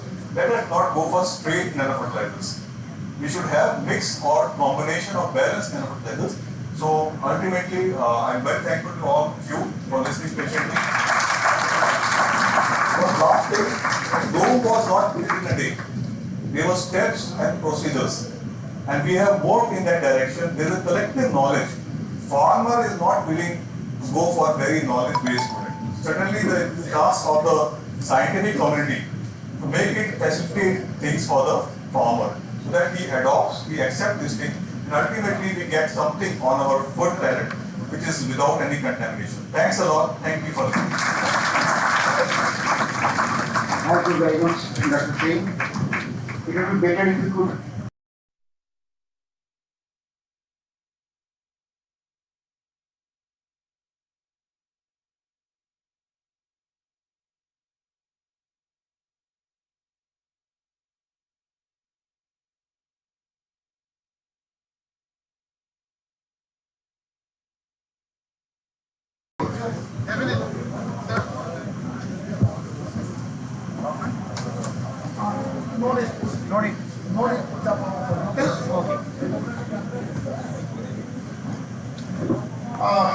We are already 1 hour 45 minutes late.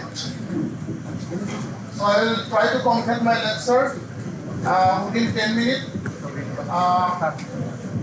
Respected VC sir, respected research present here, and my dear students, my topic is rule of IFCO in sustainable agriculture. So, why sustainable agriculture matters? Actually, sustainable agriculture is a big subject, and I will discuss concisely considering fertilizer sector only, because I am from fertilizer industry, and and I discussed the entire thing from fertilizer point of view. Why sustainable agriculture matters? Actually, farmers are using excessive fertilizer. Their nitrogen, phosphorus, potash application is imbalance, resulting micronutrient deficiency, then declining organic matter. These are the major concern from the fertilizer point of view. Before going to the role of IFCO in agriculture, I want to give a brief description about IFCO. IFCO was established in 1967 with just 57 cooperative societies of the country. But today, we are the world's largest fertilizer producing cooperative, and we contribute about 20% nitrogen production in India, more than 1/3 phosphatic fertilizer production in the country. Definitely, IFCO plays an important role in feeding the 140 plus crores people of the country. But unfortunately, fertilizer consumption is increasing day by day. When I was born in 1974, the fertilizer in response of additional per kg fertilizer use gives 15 kg additional food production. And today, per kg fertilizer use gives additional yield of only 3.6 kg. Just imagine, if you continue this process, then one day will come that fertilizer is not going to give any response to crop yield. So what are the way forward? To just reduce the fertilizer consumption, that is fertilizer application in the soil, we have to go for foliar nutrition.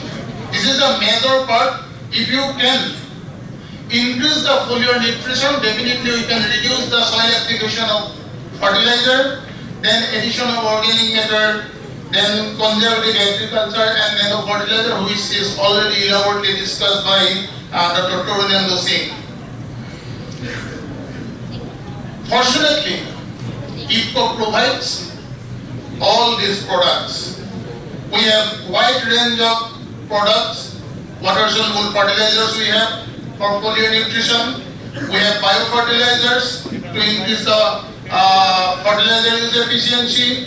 We have biodecomposer just to increase the soil organic matter. You know, being agriculture student and most of you are from villages, you have seen stubble burning is very common and it is a very serious issue too. But if you can motivate the farmers to use decomposer, that is biodecomposer, definitely we can reduce the stubble burning. And then just giving lectures on use of water soluble fertilizer, nano fertilizer is not going to enough, because farmers will not going to spray these things, just avoiding their soil application. So IFCO trying their level best to promote drone technology. A drone can spray 1 acre of land with just 10 liters of water in 8 minutes. I am strong believer that in coming days, definitely drone will change the Indian agriculture to a great extent. Technology, research, production, these are not everything. The main important thing is adoption of those technology by the farmers. For that, IFCO is doing a lot of promotional activities, lot of agricultural extension activities. For your information, in each district of West Bengal, we conducted, our field force conducted more than 100 farmers meeting in every year, just to educate the agri-input dealers. We conducted 15 to 20 numbers of training program for them in every district.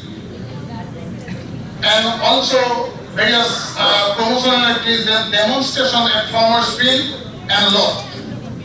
My closing message is that sustainable agriculture is not an option. It is the only way forward. IFCO is committed for innovation, farmer empowerment, soil rejuvenation, environmental protection, and technological advancement. I request all the students in future days, all of you, service to Indian agriculture at different capacity. Let us all work together for profitable, productive, and sustainable agriculture. Thank you all.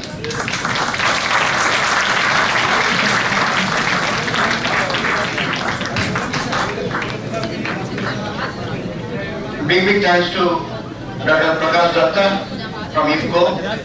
His timely completion of his lecture. And now we are waiting for the lecture of Dr. Asim Vishwas. I am not giving him any further introduction. He has already been introduced. So, Dr. Vishwas, you please come.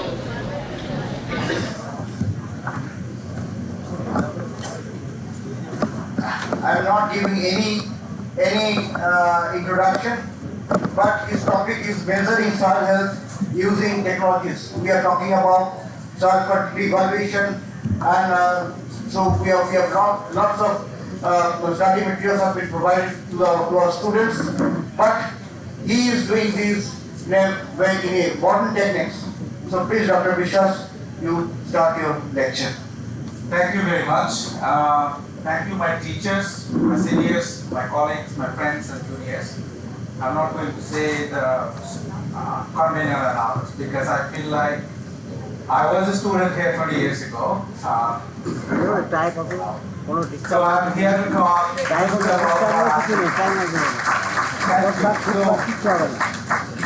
I'll just give a little bit of different way of like what this talk is. Okay?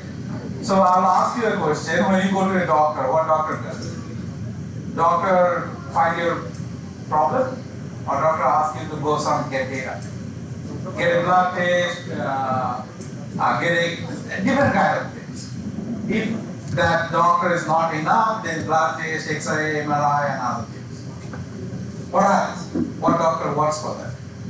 Because sometimes we say doctor is not totally good enough because they need data to actually solve it. So they should actually get their own data, isn't it? So why do you think we should do that for the soil? Today we're talking about a World Soil Day, the city soil, village soil, and the soil of the nation. If we think about really managing that soil, we need to think about how do we manage that well, and in managing that well, why should we not collect the data also? So that means we really need to think about how do we collect the data, how do we measure it. The other thing is that used to be you send a blood sample to a laboratory, get some data about your blood sugar level, and based on that whether you get your insulin or not. Nowadays, you can just with a pinch of your finger, you can get the data on your blood sugar level and you can decide whether to take an insulin or not. So why shouldn't we do that on the soil? Why should we actually wait for the soil data coming out of your lab for 2 weeks or 3 weeks and get the data?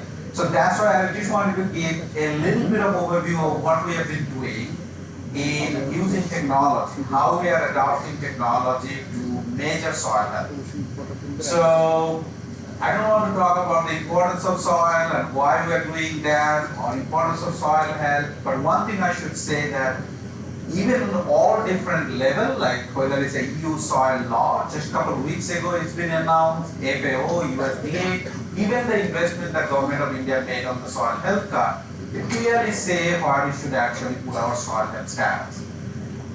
And why it matters is not the soil health is the soil health, it's the human health, environmental health. The concept we have been using in North America is a one health concept. Human health, animal health, environmental health, at the end is an one health. But the problem I'm going to talk about is the measurement. You can go to a doctor sometime actually just go and get the data, then you can choose a lab, which lab is good, which lab is not good. But when you go to the lab, they're using different techniques, sensors and methods to analyze the data. Now that measurement is very critical. Sometimes doctors say, don't go there, because their machine is good. So that is, it gets that measurement done. And that measurement can only tell you how do you actually manage them. How do you manage your soil health? We can think about how we manage our soil health, because better management is only possible through the better measurement. But the challenge, chemical, cost, labor, time, and of course the scale. If you want to do it in a big district or in a block level, getting the sample analyzed is a big issue. So there lies the technology promise. We have been talking about, even the last year we talked about soil data on the World Soil Day. This year is the city soil, the sealed soil we are talking about. But how the technology could actually support the data generation? It can give you the cost-effective, rapid measurement, enable continuous real-time monitoring, national soil health infrastructure, spatial resolution, and reduce the sample and laboratory analysis cost. It's a big deal. So what technology? So I'm going to show few slides and few pictures maybe, no more what I can say. It's just how we measure that, across scales. We can go from a sample, like the point-based measurement, to a profile with a depth, to a field, to a region, or even into a large regional landscape. So there are some of the technology that we have been developing and patenting on different things. How do we measure soil? How do you actually quantify soil? For example, this microscopic technique, handheld soil pH meter, this is soil imaging device that we are actually using that to measure soil property, or a soil spectrometer going up to a depth of 1 meter to understand the soil. So then we collect soil cores and actually scan the soil core for holes. Because we know that trained soil scientists who are going out to the field, digging a soil pit and standing in the soil pit to describe it, is going. Everybody are retiring, and then we are not training that new generation of field soil scientists. So we're trying to do that. How do we create a technology that can scan the soil right in the field and try to connect back to the old knowledge a soil pedologist should have? So we're trying to preserve that knowledge. We're taking the technology to scan through the field and getting the data for a whole field scale. Again, when I said field scale in Canada, a field may be 100 acre, 150 acre, while a field here is a 0.1 acre, 0.2 acre. So we have to think about something we're working on the scale. We can use a drone or a dragging machine and then we're measuring soil property, or even we can use a remote sensing technology to actually understand or measure soil health properties in a larger scale, like a big region. So a few examples. We have been using this microscope technique to collect soil data or images. We are using the basic principle of soil color, and we know the color is very, very critical and fundamental properties of soil, mainly done by soil organic matter, the mineralogy, and the moisture present in soil. So we are taking that aspect and trying to develop a technique so that we can correlate back to the lab measured properties and get an estimate of soil. Again, I can proudly say these are not 100% right. And I do not need 100% right data. To make a management decision, I need 80%, 90% accurate data. But if I get that precise measurement every time I go, I know there's a 20% error. And it gives me that 20% error every time. I am more than satisfied to make a decision based on that 20% error if counted. So use a deep learning technique to actually analyze the soil property, understand different soil properties, then we convert them into a cell phone app. That's the accessibility we want to make sure. So it won't happen. The soil science, the deep learning and AI research is not going to go and apply in the field unless it's being actually used by the user. So we're trying to develop an image-based cell phone app that could actually capture the image, analyze its property, and give you an instant on the soil property information. Particularly the soil organic carbon we are working on. We have done the soil texture, just a cell phone. Everybody has a smartphone.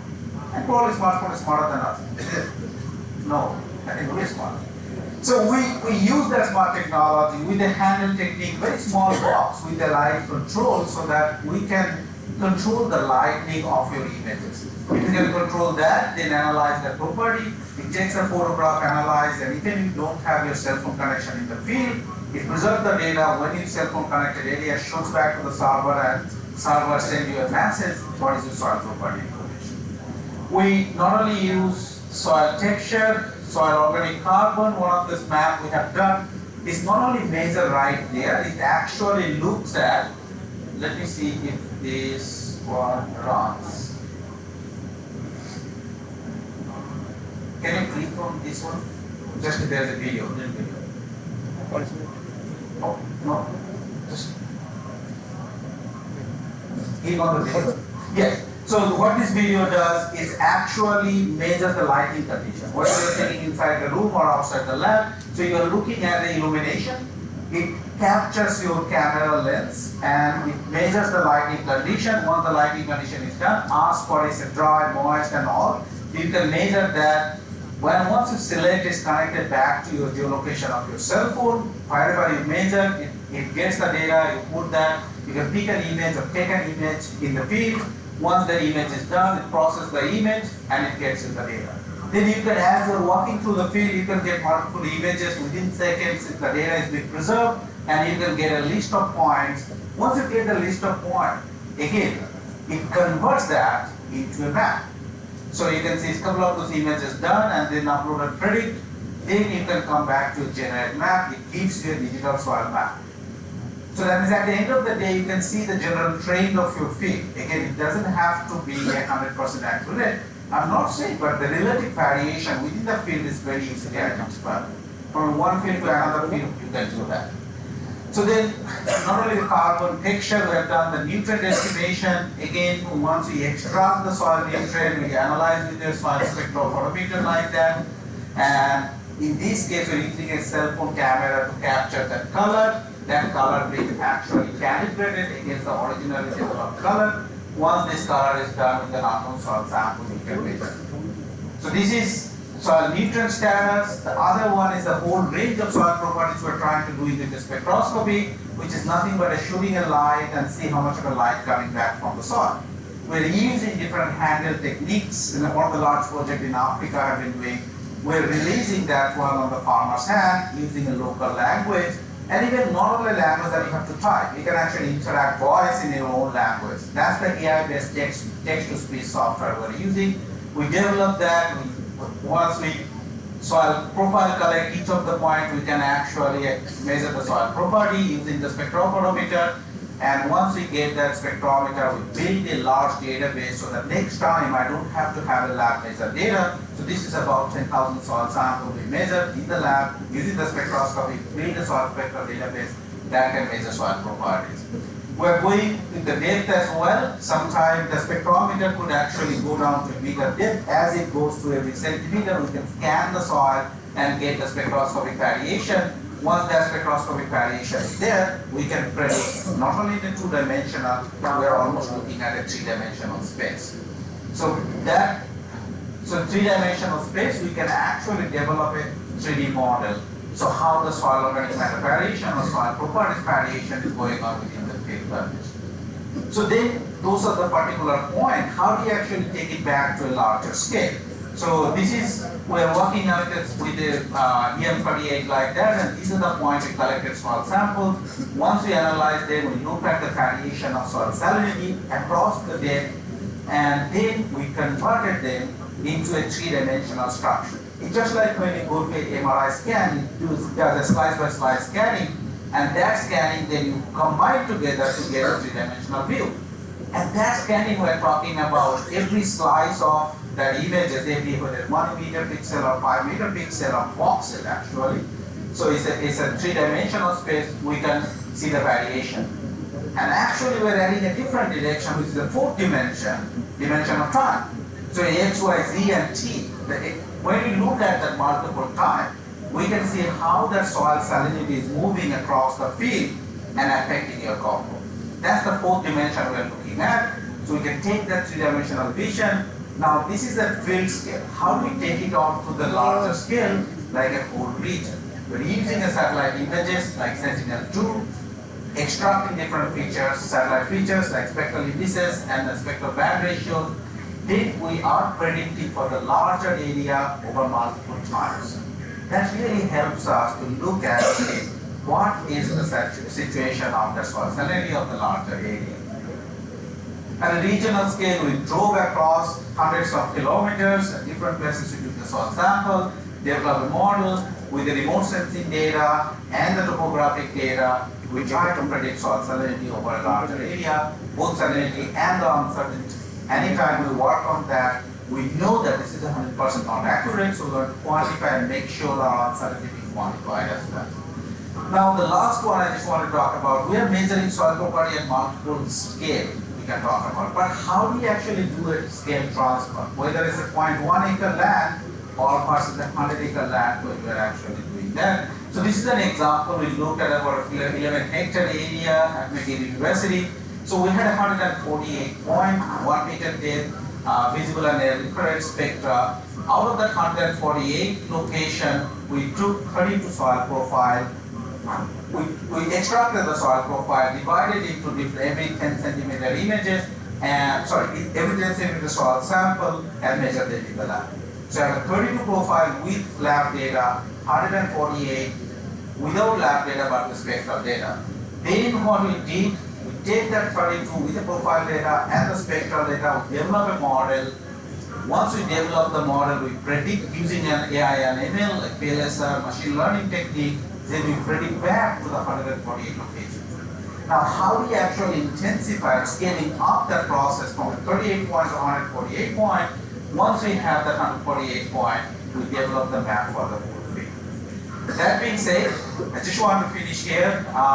Couple of the things, how technology is helping measuring soil properties, particularly the soil health parameters that can help us make a decision, whether in the city level or in the farmers level in the 0.1 acre field versus a 100-acre field. It really helps you to understand the soil processes, because as a doctor will not write a prescription without your data, so we are trying to use technology to generate data for soil and generate data for soil health that can help develop the mission. So with this, thank you, but I just want to do a special thank to Amitav Banerjee. So what happened this morning, I posted in the WhatsApp group a little poem that I wrote somewhere. So then it's been converted into Bengali. Then when I read that one in Bengali, I felt like that was more close to my heart than what I can write in English. So I'm not going to read it.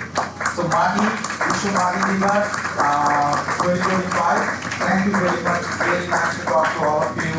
And it's even more special when I'm sitting here, my teachers are sitting here. So thank you very much.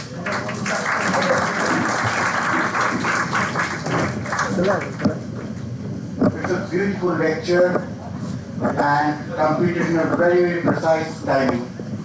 And soil health measurement has been taken in different dimensions that we have never thought here. So it's a great eye-opener, and we have to think our research scholars and we have faculties, we are very much engaged with the knowledge. And next, last but not the least, it is the turn of Dr. Vinay Shankar. I am not giving any further introduction because it is already roughly sufficiently introduced. He is a senior research fellow of Southeast Australia Future Industries Institute, and he is in a tropical climate. The problem is carbon, and he is talking about, going to talk about carbon negative amendments for healthy soils. Dr. Shankar.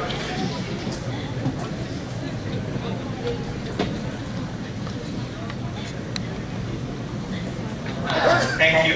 Thank you for the introduction, and I convey my sincere gratitude to Honorable Vice Chancellor, Dr. Ashok Thakur, for inviting me to give this talk to you and share some of our work that we have been doing.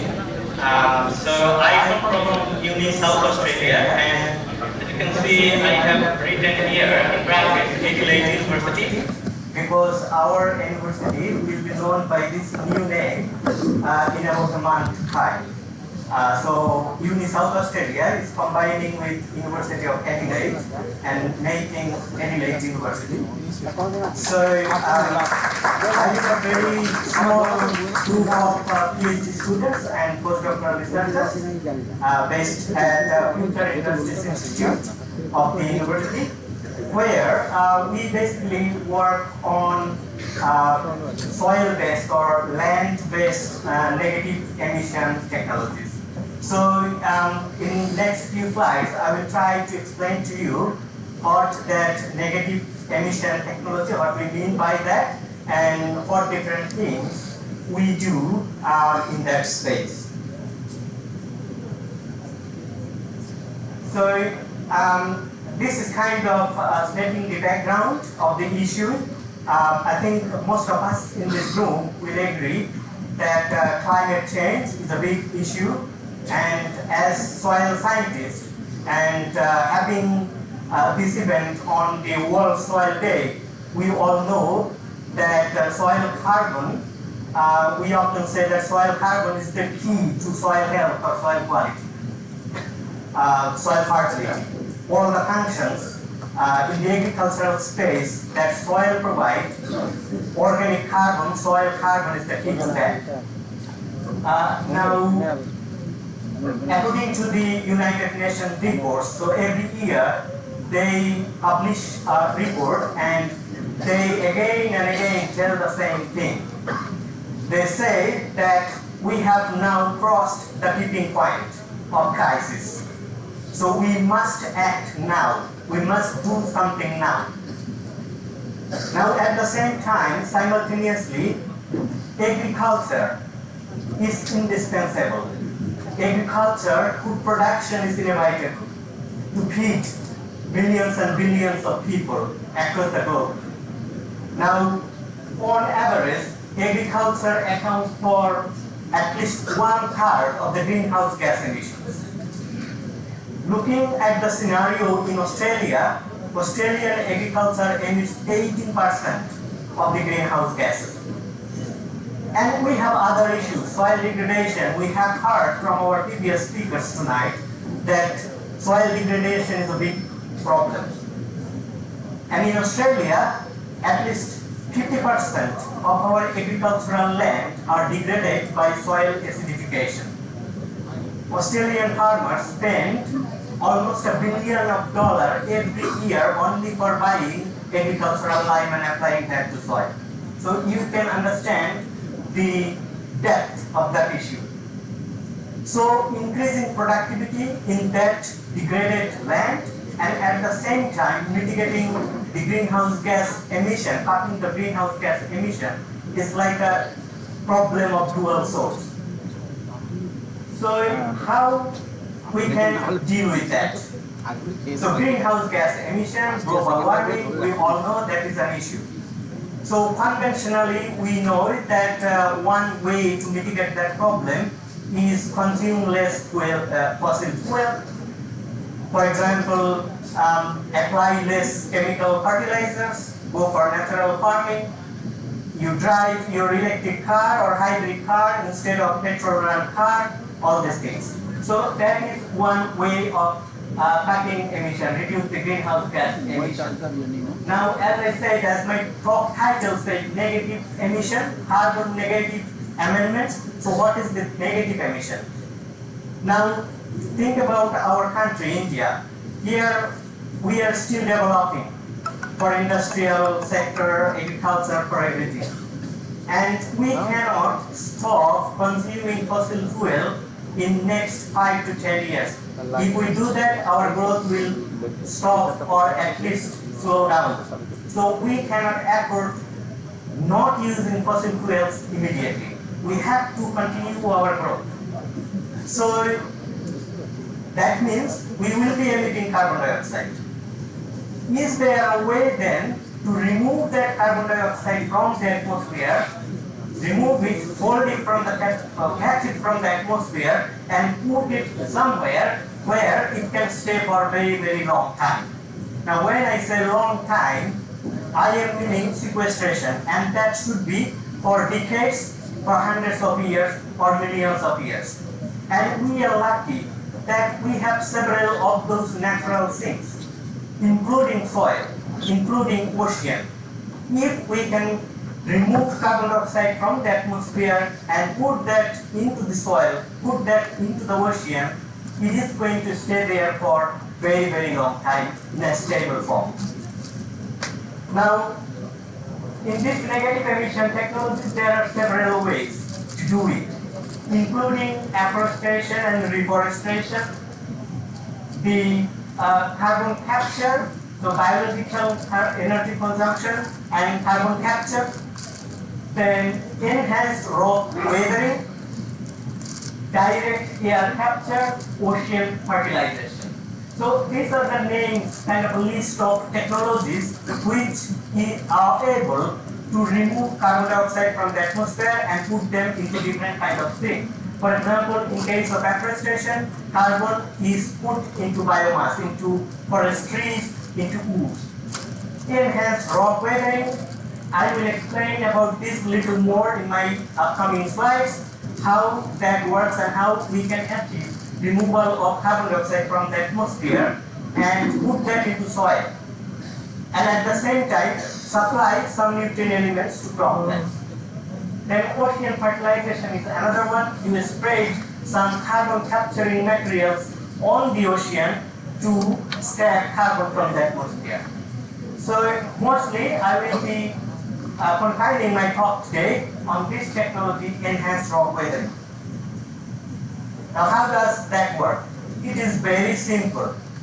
The soil on which we are standing today, we know from our BSc first year pedology class that that has been formed from some kind of parent material, from some kind of rock. Now, that soil formation has taken billions and billions of years. Can we make that process quicker? Hello. Is there a way that new soil formation can be achieved? That is something actually this process. Here, you spread kind of rock dust, crushed rock into the soil as a kind of a soil amendment, like you apply fertilizer or agricultural lime. Similar way, you spread rock dust into the soil to fertilize your crops. And that rock, naturally, we are given the natural reaction where rock converts slowly into soil, and that reaction actually consumes carbon dioxide from the atmosphere. As you can see here, this is a kind of rock, calcium, magnesium silicate. It reacts with carbon dioxide and water, and this reaction is called weathering.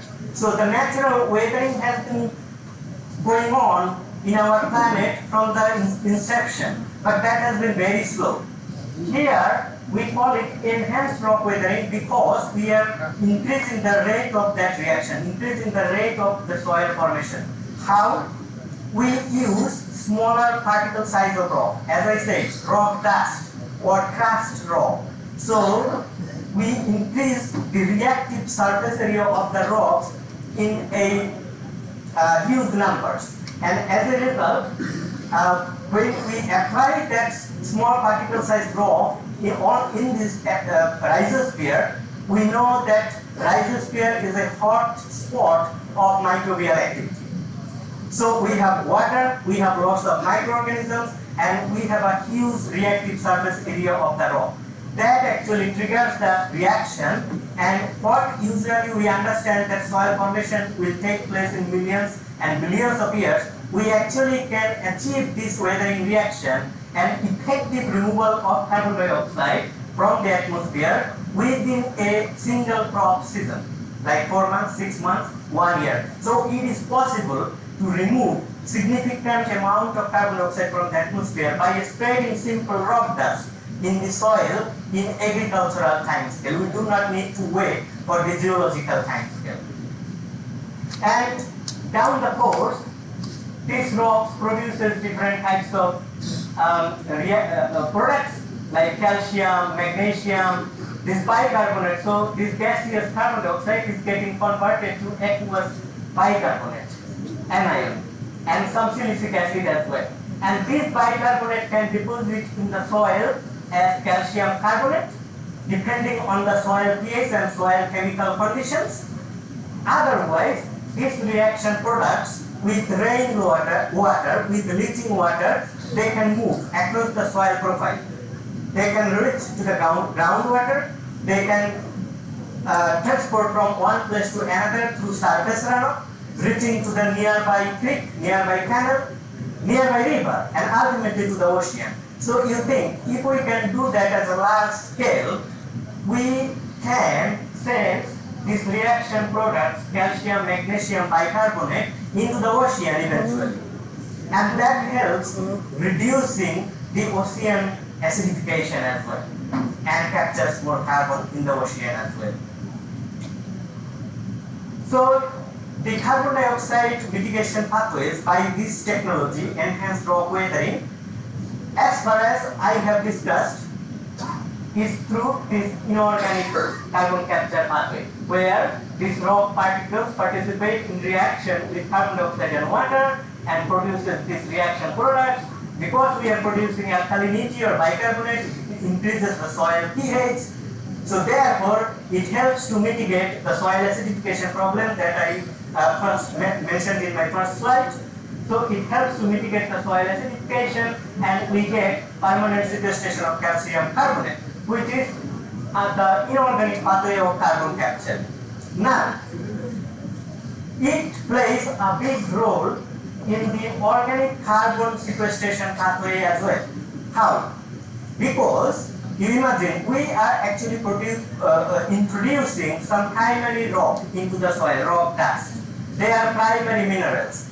And after their weathering reaction, we know our first year pedology class that rock reacts and then produces secondary minerals. And if you again connect that with your soil chemistry class, you will understand that those minerals are the key to hold organic carbon in soil. So basically, we are putting more and more of those mineral nucleation points that eventually will help us to sequester more organic carbon in the soil. Now, the global carbon dioxide removal potential of this enhanced rock weathering technology is around 0.5 to 2 gigaton carbon per year. If we can spray rock or implement this technology in about 10% of the cultivable area of the world. And we have shown that by doing a major modeling study, and that paper was published in 2020 in the journal Nature. And since then, after publication of that paper, it actually created a huge impact. By now, 5 years later, I can tell you that more than 100 startup companies, they are now applying our technology all over the world, including in India. And I am very pleased to say and share with you that one Indian person, very young Indian guy, Shantanu Agarwal, he is the CEO of a company called Mati Carbon, and they have recently won $50 million USD to implement enhanced rock weathering in Indian smallholder farming systems. So there is potential, but I would very quickly mention that the different prerequisite points for enhanced rock weathering to work. For example, we need, of course, the suitable rock material. As I said, primary rock material. Say, for example, basalt. Basalt is a very good example. We need a very reasonable application rate. We cannot put and make our soil totally rocky or looking like a rock surface road. That will not be favorable. We need to get the favorable particle size. Like making the particle size too small will give some other problem, like the farmers or the applicators, they will inhale very fine dust of rock, which is not good. Again, there will be drift problem. When you go to spray it will blow with the air. So we need to find the reasonable rock particle size. We need a little bit acidic soil, of course, as you can understand from the thermodynamics of this weathering reaction. The weathering will be faster in a slightly acidic soil. We need adequate flushing with water. As you have seen, that water is a component in that weathering reaction.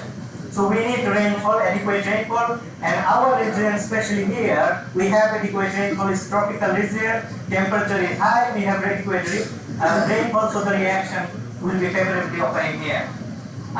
It's a near surface reaction, like surface soil reaction. So we apply this rock by spreading on the soil surface only. Very seldom we actually mix that into the soil. So no plowing, nothing is needed. It can be applied along with zero tillage farming as well.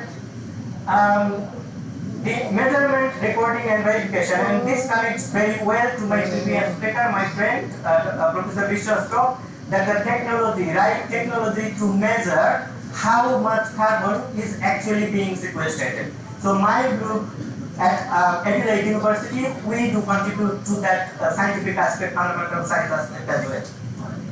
Now, we are currently, we have been funded by a major project by the Department of Agriculture, Fisheries and Forestry in Australia. We are funded by about $5 million to demonstrate field scale trials in different agroclimatic conditions in Australia. As you know, Australia is a big country and it represents different agroclimatic conditions, including tropical to arid. Two extreme types of climate. So we have students various locations in Queensland. So we have one trial here with banana. Then we have one with avocado. We have with cotton. This is a barter soil or very heavy clay soil. We have in emerald, which is where we are growing wheat. And then we have one trial in rice as well in New South Wales. And then in Miranda, we have one in grazing land. So we are encompassing different crop types, different soil types, and different climates to demonstrate this technology. Now, about the carbon, organic carbon story, I will introduce very briefly another concept. So this concept is very popular, where we say we increase the organic carbon content of the soil. So the top 2 meters of our global soil contains about 2,400 gigaton of carbon. Now to keep that at that level, we say that we have to increase our soil carbon content every year by 0.4%. Okay? And that is called a concept 4 per milli concept, 4 per milli. This concept is called. Now that the proponent of this concept, they suggest that we put more and more organic matter into the soil by the means of compost, by the means of organic fertilizer, biofertilizer, etc., etc. Now, will that always happen? That's the question. We just apply organic matter into the soil. Will it be increasing the organic carbon content of the soil forever? At least some long-term studies says no. The answer is no. Here I am showing an example, a long-term fertilization, a long-term study conducted at Rotherham State Experimental Station in the UK, where you can see on the x-axis the number of years, and here is the organic carbon content of soil. So they have been continuously applying organic matter into this soil at different rates. But you can see the graph is not going like a straight line like this, graph is flattening. So the 4 per milli concept, apply more organic matter and increase the organic carbon content of the soil may not always occur, especially in tropical regions where we have high temperature. Don't even dream that. Now, how we can make that happen? Think about, now let's connect this mineral nucleation point which lock organic carbon and you add organic matter together. Mineral and organic matter together. So that's how you are increasing the organic matter load. At the same time, you are putting some into into a soil which can hold that organic matter. Is not that a good idea? So we are doing some experimentation on them, including putting biochar as an organic matter in the soil as well. And biochar is little bit better known than enhanced rock weathering, I think, at this in today's time. Biochar can be made from any type of organic material. We just put a heat treatment to get a stable carbon, and that does help the soil in different ways, improving the water retention, improving the fertility, improving the microbial activity of soil. All these different benefits we can get, and therefore, and biochar has its own carbon removal capacity as well. It, like considering 80% carbon content in a biochar sample, it can remove 1 ton of that biochar will remove 2.5 tons of carbon dioxide from the atmosphere, just by converting the organic waste or organic material into the biochar. Capture this much carbon. So can we combine this biochar with the enhanced rock weathering? So we are investigating that bit as well. And this biochar, if we use little bit of wise decisions, we can actually fortify this biochar with additional nutrient growth. For example, if we use this seafood waste, fish waste, to make biochar, or if we use the plantation residues, forestry residues to make biochar, and crop residues, of course, is one big problem like straws. Crop straws is a big problem in our country. So if we can convert these things, municipal solid waste, if we can convert all these things into biochar and combine that with the enhanced rock weathering technologies, we can actually capture more carbon, at the same time improve our soil productivity, and we can do better to our environment and rejuvenating the degraded soil. So these are not like conclusions in my slide here. It's a very general summary of my talk because I haven't shown any data today. So enhanced rock weathering and biochar, they are all promising techniques.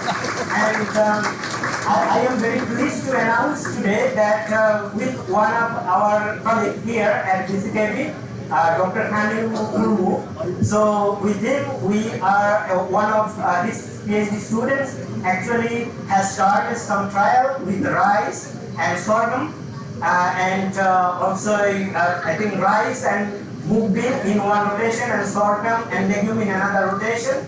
So we have started some experiments there, and first year rice has been harvested, and we are seeing very promising yield increase in that experiment. So with this, I acknowledge again BCKB, our Honorable Vice Chancellor, and of course IFCO for sponsoring this event, and all my co-authors and my students, basically my students are PhD students, for contributing to the effort that we have been doing here. Thank you very much.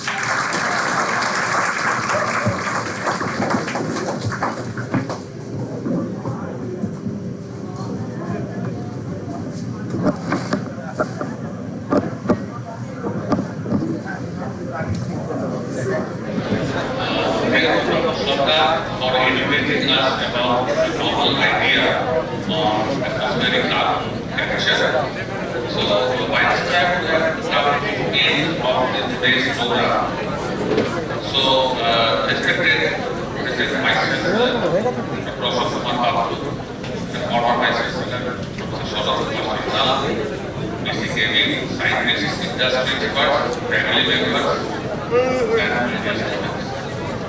the deliberations in this special seminar on rural-urban soil stewardship, healthy soils for healthy cities and villages, have clearly shown that soil health is one of the most critical issues which need to be addressed for our national development, our environmental security, and the well-being of both rural and urban communities. The presentations have unequivocally reminded us that soil is not an inert medium, but a living system that demands scientific understanding, prudent management, and strong sense of stewardship. If I go through these deliberations, in brief, what we have come across. In our first deliberation, Dr. Kumar Patu, our Honorable Vice Chancellor, he has mentioned that more than 30% of Indian soils are degraded and about 13.4 million tons of food production is reduced only due to soil degradation. So physical, chemical and biological health of the soil all are degrading over time. In his deliberation, Professor mentioned how arsenic came into Bengal Delta. Large groundwater extraction is also responsible for arsenic problem, and about 9.5 million people of West Bengal are exposed to these minerals. And we also mentioned the early symptoms of toxicity and crop concentration of arsenic was also mentioned, which has been found to be higher in horticultural crops. In the presentation of Dr. Turunendra Ghosh, he has highlighted that the paradoxes of chemical fertilizer, which we require on one hand, but it has a toxicity on the other. And he has particularly mentioned the menace of long-term rice crop systems in Punjab for this. And he also mentioned that the subsidy of urea has led to the expansion of its use, and he highlighted the evolution of nano fertilizer, and the nano fertilizer, the improvement of nutrient efficiency of the crop, nutrient utilization efficiency of the crops. Then the purpose of IFCO, he has maintained, or he has said that huge reduction in the marginal productivity of fertilizer over time. So what we got to do with extra kg of fertilizer, we got the large amount in the earlier years. And he also mentioned that IFCO promotes the foliar application and fertilizer to reduce soil load of these chemicals. And he also highlighted the application of drone for fertilizer application in a short time and cost over large areas. Dr. Ashim Mishra mentioned the importance of obtaining extensive soil data for diagnostic purposes. He also mentioned the problems of skill in the soil for introduction of the canal system. And he also mentioned that innovative method of soil scanning with sensors to cover large area. And he also mentioned that there has been a mobile app where the farmer can directly scan the soil to get about the information about its health. Lastly, Dr. has mentioned agriculture as a source of 1/3 of the greenhouse gases, and he also mentioned the huge cost of amelioration of degraded soil in Australia, and carbon sequestration technique which we have highlighted, and the novel idea of carbon sequestration like pastel weathering we have mentioned in detail. Now we began by recognizing soil degradation as a national crisis. We set the context for why World Soil Day and the Soil Health Awareness Week are important. The subsequent talk illustrated how emerging solutions such as nanotechnology-based fertilizer, carbon-negative amendments, and innovative measures and technologies can help restore and sustain soil health when applied judiciously and responsibly. Equally important were the discussions on contaminants like arsenic in the food chain and the broader initiatives of organizations like IFCO, which highlighted the need for coordinated action across research, industry, and policy. It is encouraging to see that representatives of university, industry experts, scientists all committed to making soils healthier for both villages and cities. I must thank the effort here, Mr. Niharendra Shah, for recording the deliberations minutely, which will be presented shortly as salient recommendations emanated from this discussion. Let this seminar not aid as a one-day event, but as a starting point for concrete action. Better soil management and farm-level informed urban planning that respects soil, awareness campaigns for farmers and citizens, and sustained support for research and innovation. With this spirit of shared responsibility, vision of healthy soils or healthy cities and villages, we hope can truly be translated into practice, and today's discussion can become tomorrow's measurable improvements on the ground. So at the end of this program, I request Dr. Professor Prashant Kumar Bandyopadhyay to give his small vote of thanks.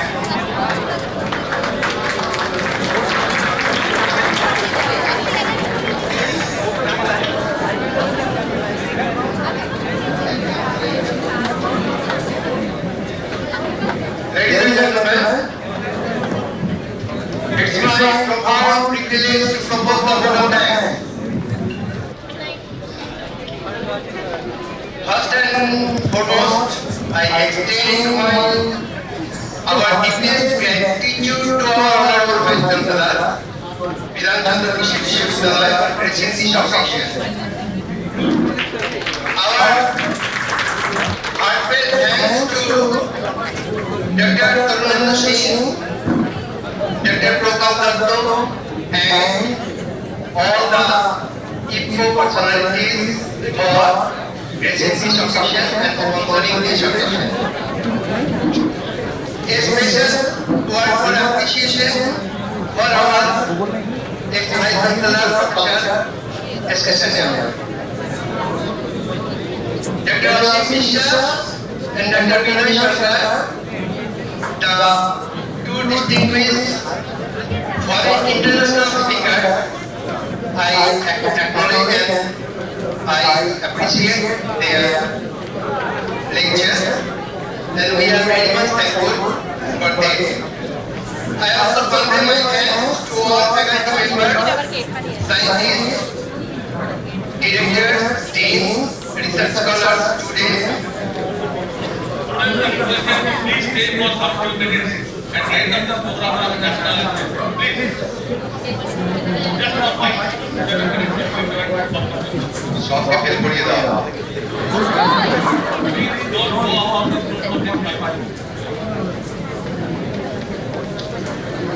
Students and participants have joined us, engaged with enthusiasm and made today's discussion meaningful. A program of this scale would not have been possible without the dedicated efforts of the organizing committee, technical support team, volunteers and staff. Your hard work behind the scenes ensured the smooth and successful conduct of the seminar. Finally, to all the attendees, thank you for your patience, your curiosity and your commitment to promoting soil health for a healthier, more sustainable urban future. This is, we conclude today's seminar. Thank you all. I will all stand for the national anthem.